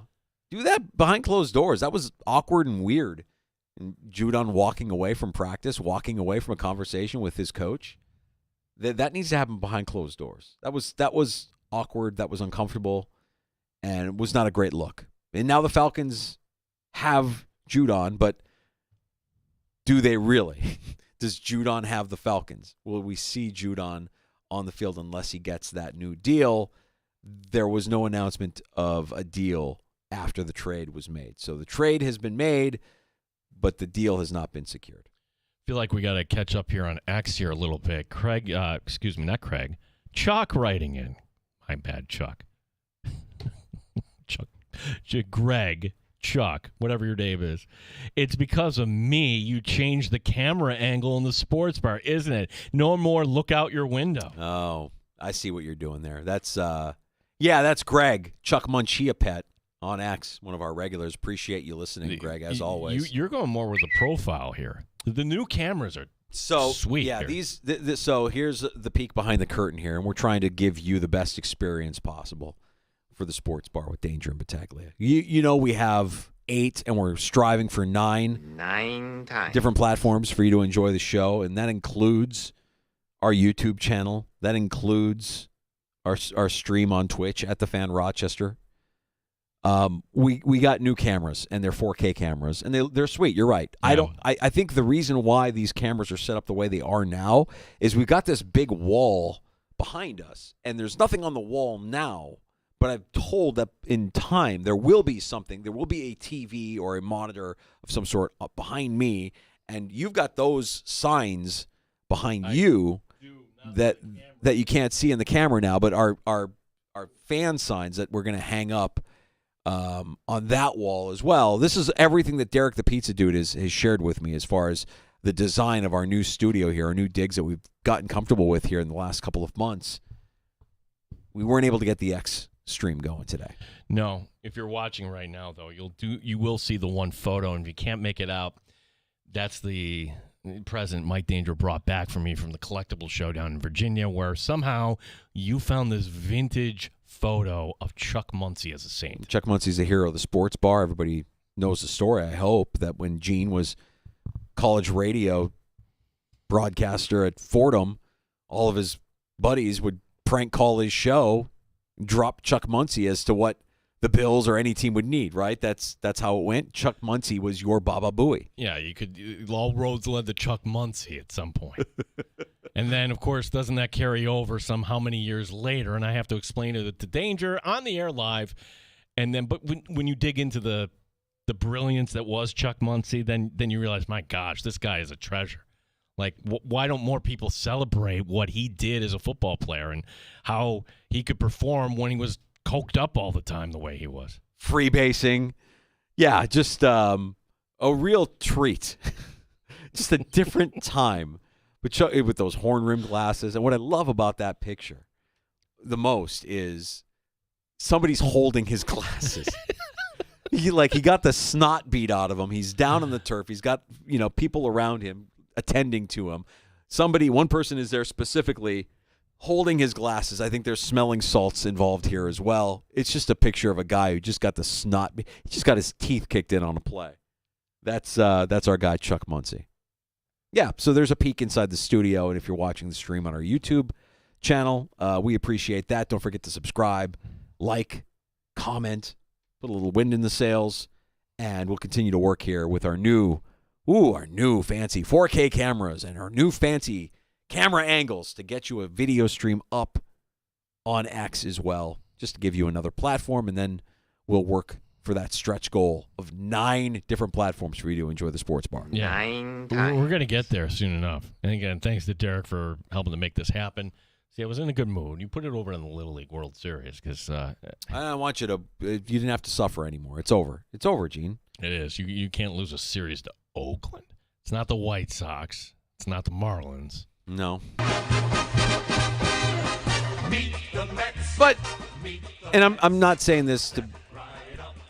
The A's aren't as bad this year as they've been in years past. They're not good, but they're not that bad. No, this isn't. They've had worse versions of this team, but you're home after that long, long road trip. This should be, I was thinking between that and the Marlins, all right, let's win 5 of 6. Well, you end up losing 2 of 3, and now they're 2.5 back in the wild card. Damn Atlanta Braves up. Should we check in with Joe in Schenectady? I found Joe in Schenectady to complete the Chuck Muncie story.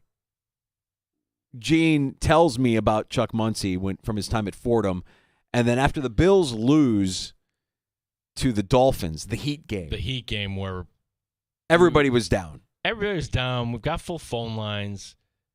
People are assessing blame because remember this was the game where Dorsey's smashing the tablet at the end because McKenzie runs the wrong route, or it was McDermott. Maybe all sorts of places you could assess blame for this game. And then the defense mechanism for the screener, i.e. me, let down because somebody's calling him from Schenectady. Wow, we've got listeners all over the place. I just wanted to say one other thing. Look, that they need a big, strong, powerful runner. Somebody like a Chuck Muncie. I think. There it is. There it is. Darn it. Gino got trolled. Yeah, Joe. I love it. We got to get our Chuck Muncie shirts. We got to coordinate. What day are we wearing our Chuck Muncie shirts? What about that we're planning? I don't know. Can we announce our date at Three Heads? I mean, I think we're working on securing some dates at Three Heads for Friday Football Talk Lives. Yeah. Okay. So, but we'll coordinate. We'll wear the Chuck Muncie shirts maybe one of those days. Thanks, Greg. See what you did? Chuck Muncie a pet on X. Let's get to a round of shots next. Yeah, shots in the sports bar.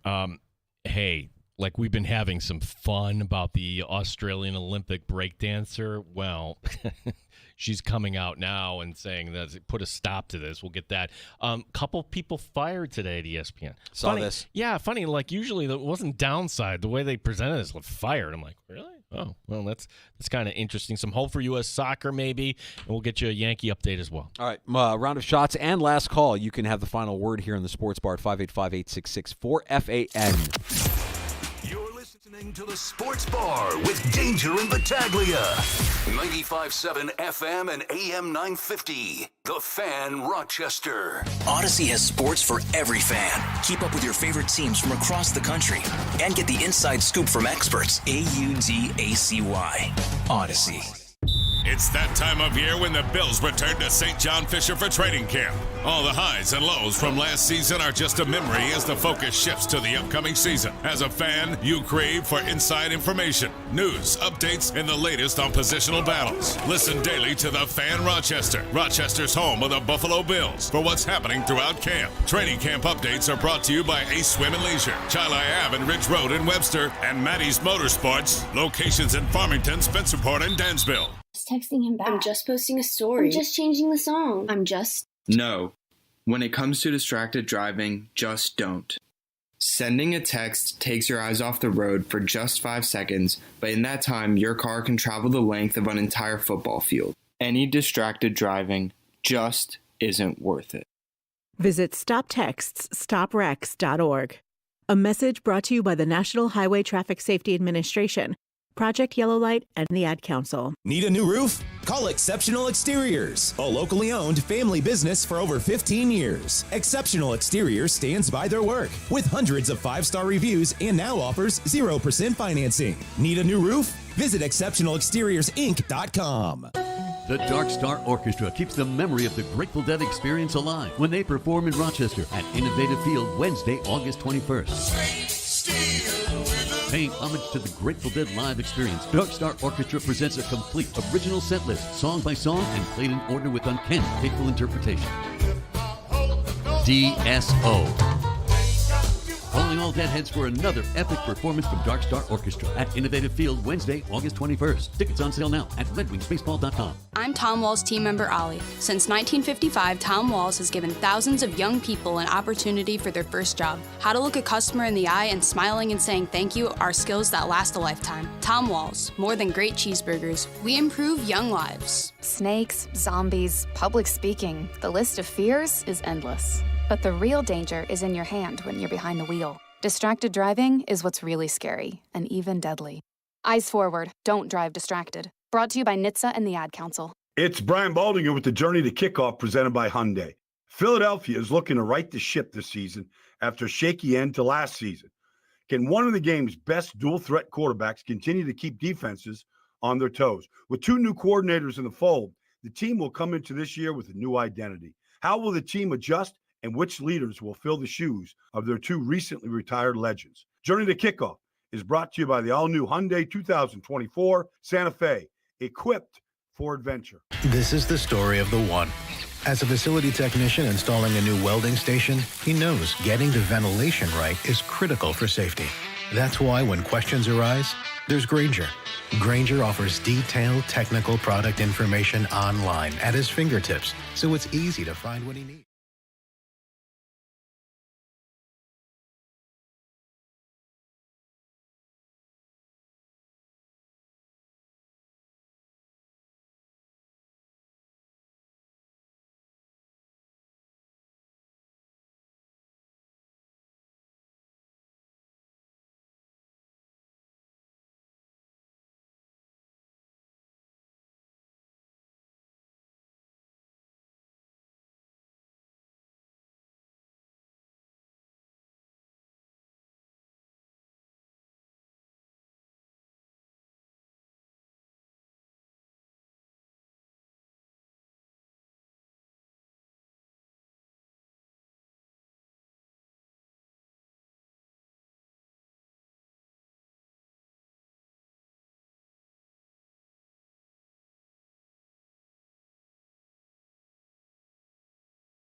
Sports Update.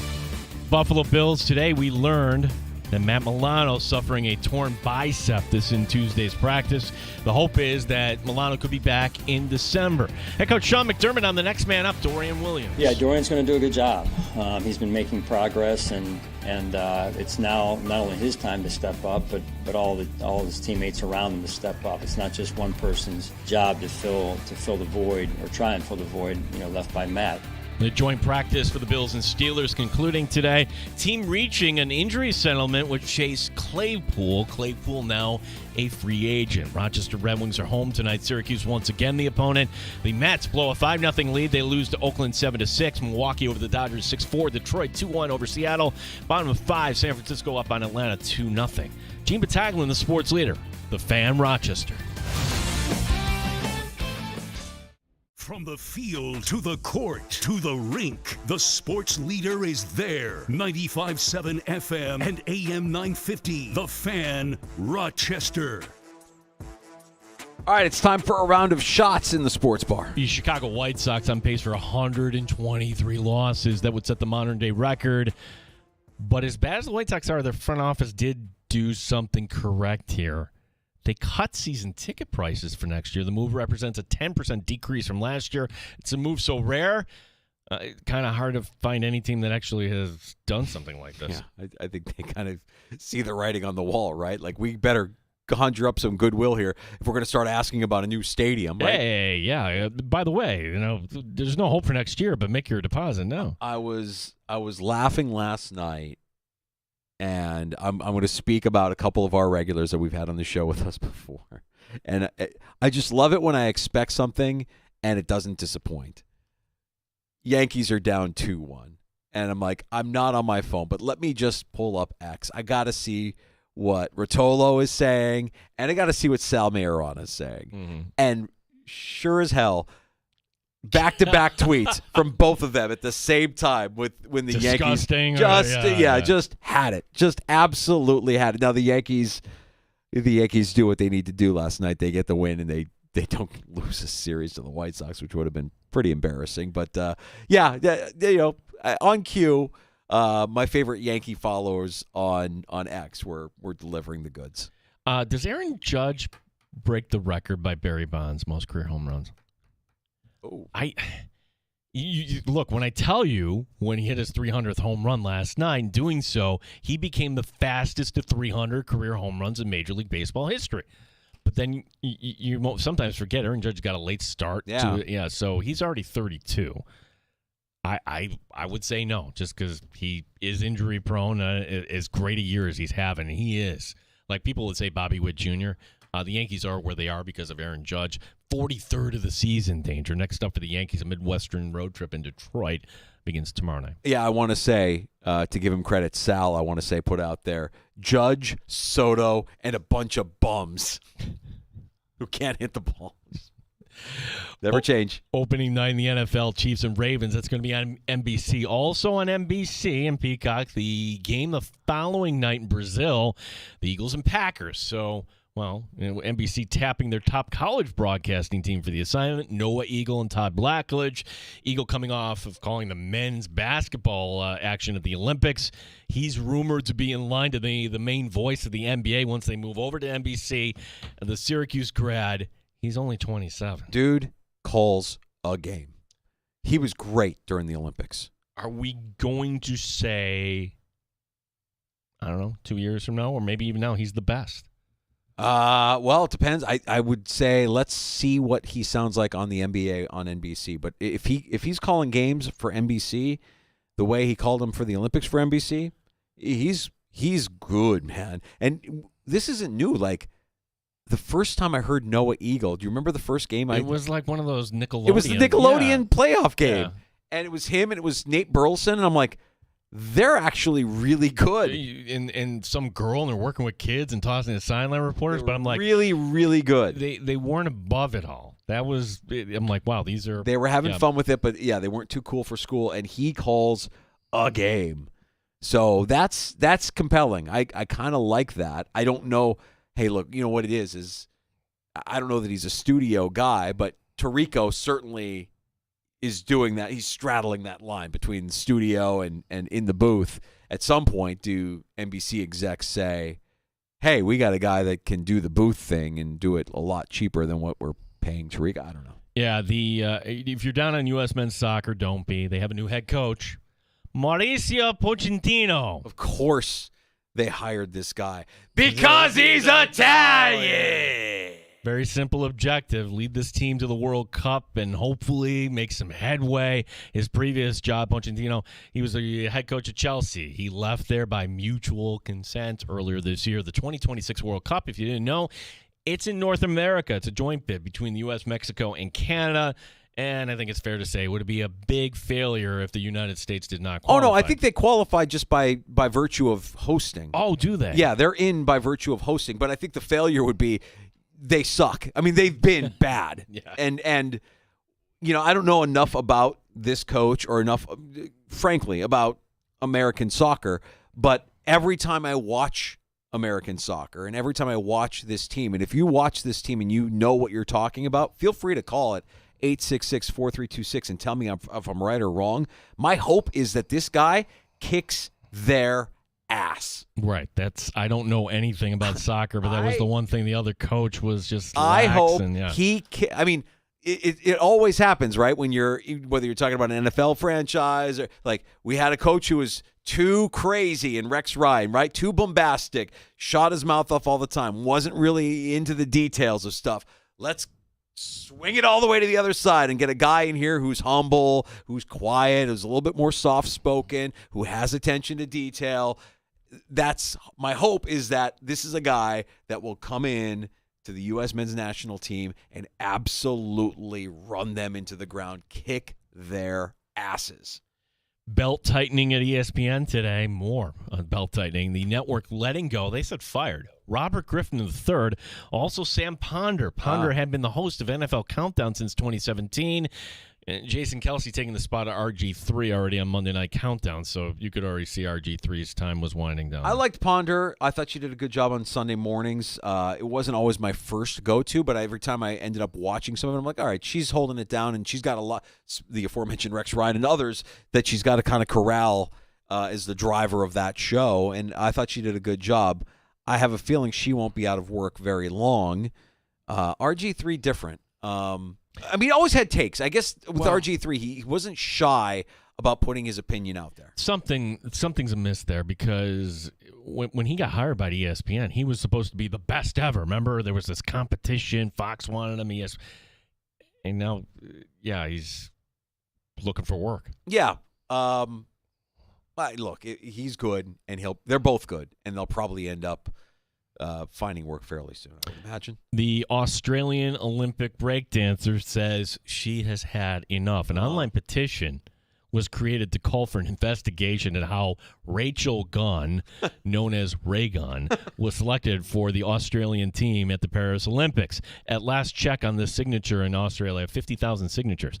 Now, the Australian Olympic Committee called the petition defamatory. In a social media post today, Gunn is now asking for privacy, calling what she's been reading online devastating. Yeah, you know what?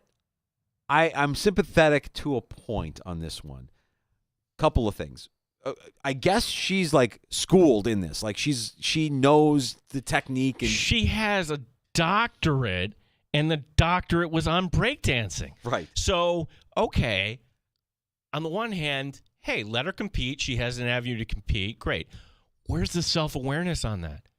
Like breakdancing for us, what we're used to seeing, how could you have that lack of self-awareness? Well, I think the lack of self-awareness then bleeds into her reaction to everything after the fact, and basically her trying to defend herself by saying things like, you don't understand.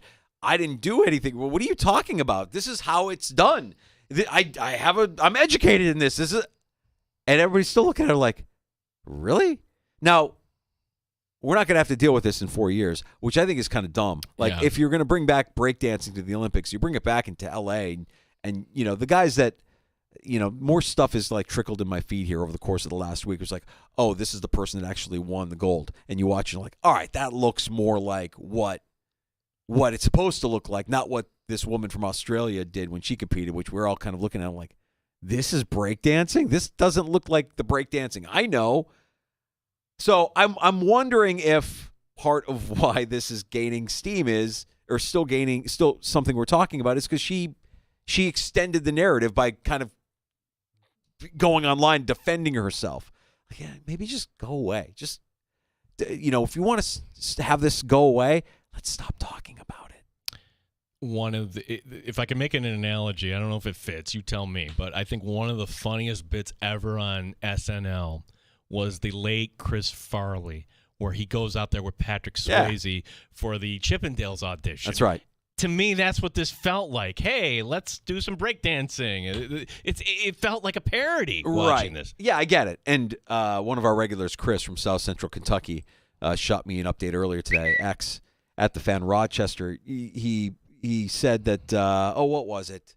I can't remember. It was something about this story, and my response was the video of the dance battle in the nightclub in Beat Street, right? Like Ray Don Chong and all of the Beat Street, B-boys and B-girls and all of them, like that's what I'm expecting to see, and anything short of that doesn't live up to expectation. And what she did was certainly short of expectation, and that's fine.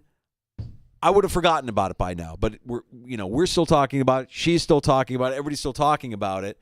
Sport's going to be – it's not a sport. It's not going to be in the Olympic Games in 4 years. So at some point, we just stop talking about it. It'll go away. If you missed this from earlier, I think this is worth repeating here because it's original report, Danger.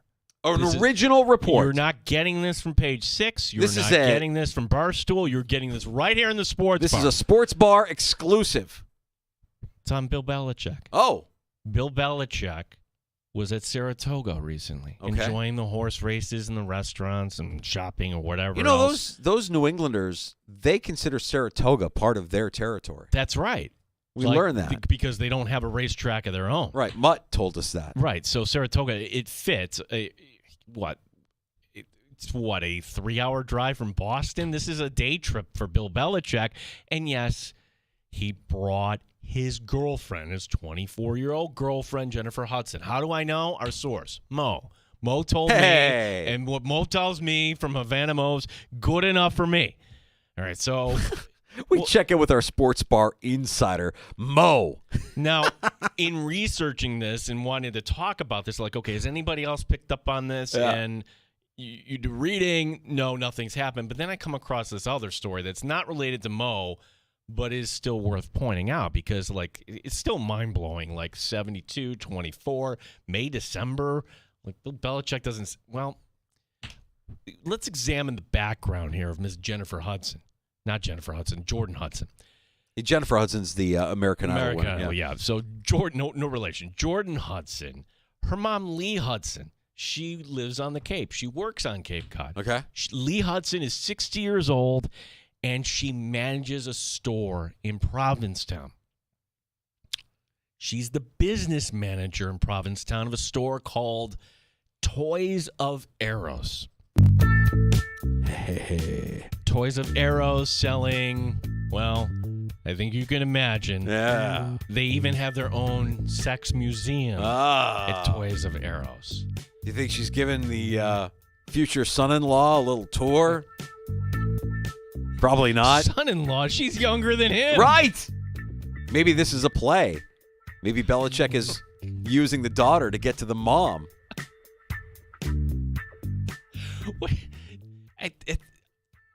I'm trying to picture this. Like, does she come home with goodies from Toys of Eros? Oh, my God. Let's not talk about Bill Belichick in bondage. Let's just not put that image out there. We don't need that at all. Let's just leave it at Bill Belichick. What does this do? I don't know. Could you show me? Can you do the impression but pretend like you have a ball gag in your mouth? No. Bill, I'm sorry. Look, we just leave it at Bill Belichick knows his way around Nantucket. That's why he's with a 24-year-old girl. Bill Belichick knows his way around Nantucket. Tomorrow in the Sports Bar, we'll check in with ESPN NFL Nation reporter for the Pittsburgh Steelers, our friend Brooke Pryor stopping by the sports bar. Yeah, let's get caught up with Brooke. We haven't talked to her since the playoff game, Bills, and this was that calendar year. So Brooke Pryor stepping back in, and because we are headed, it might be your last weekend without fantasy drafts. Certainly, we're heading that direction here in the next 2 weeks. From the NFL Network, Michael F. Florio returning tomorrow. So think about some questions we should run by Michael F. Florio tomorrow. I'm in full-blown cram mode. My first draft is a week from tonight, and I've done some prep, not enough prep. I need to do more. Thank goodness we have Florio stopping by tomorrow afternoon at 4:25, or F, as I like to call him. F will be stopping by, and we'll talk some fantasy football with Michael F. Florio of NFL Network. That's tomorrow afternoon in the sports bar. If you missed Dan Leberfeld of Jets Confidential or Greg Thompson from Cover One, search out the sports bar wherever you get your podcasts, and stand by for JR Sport Brief. He's next on the Fan Rochester. You're listening to the Sports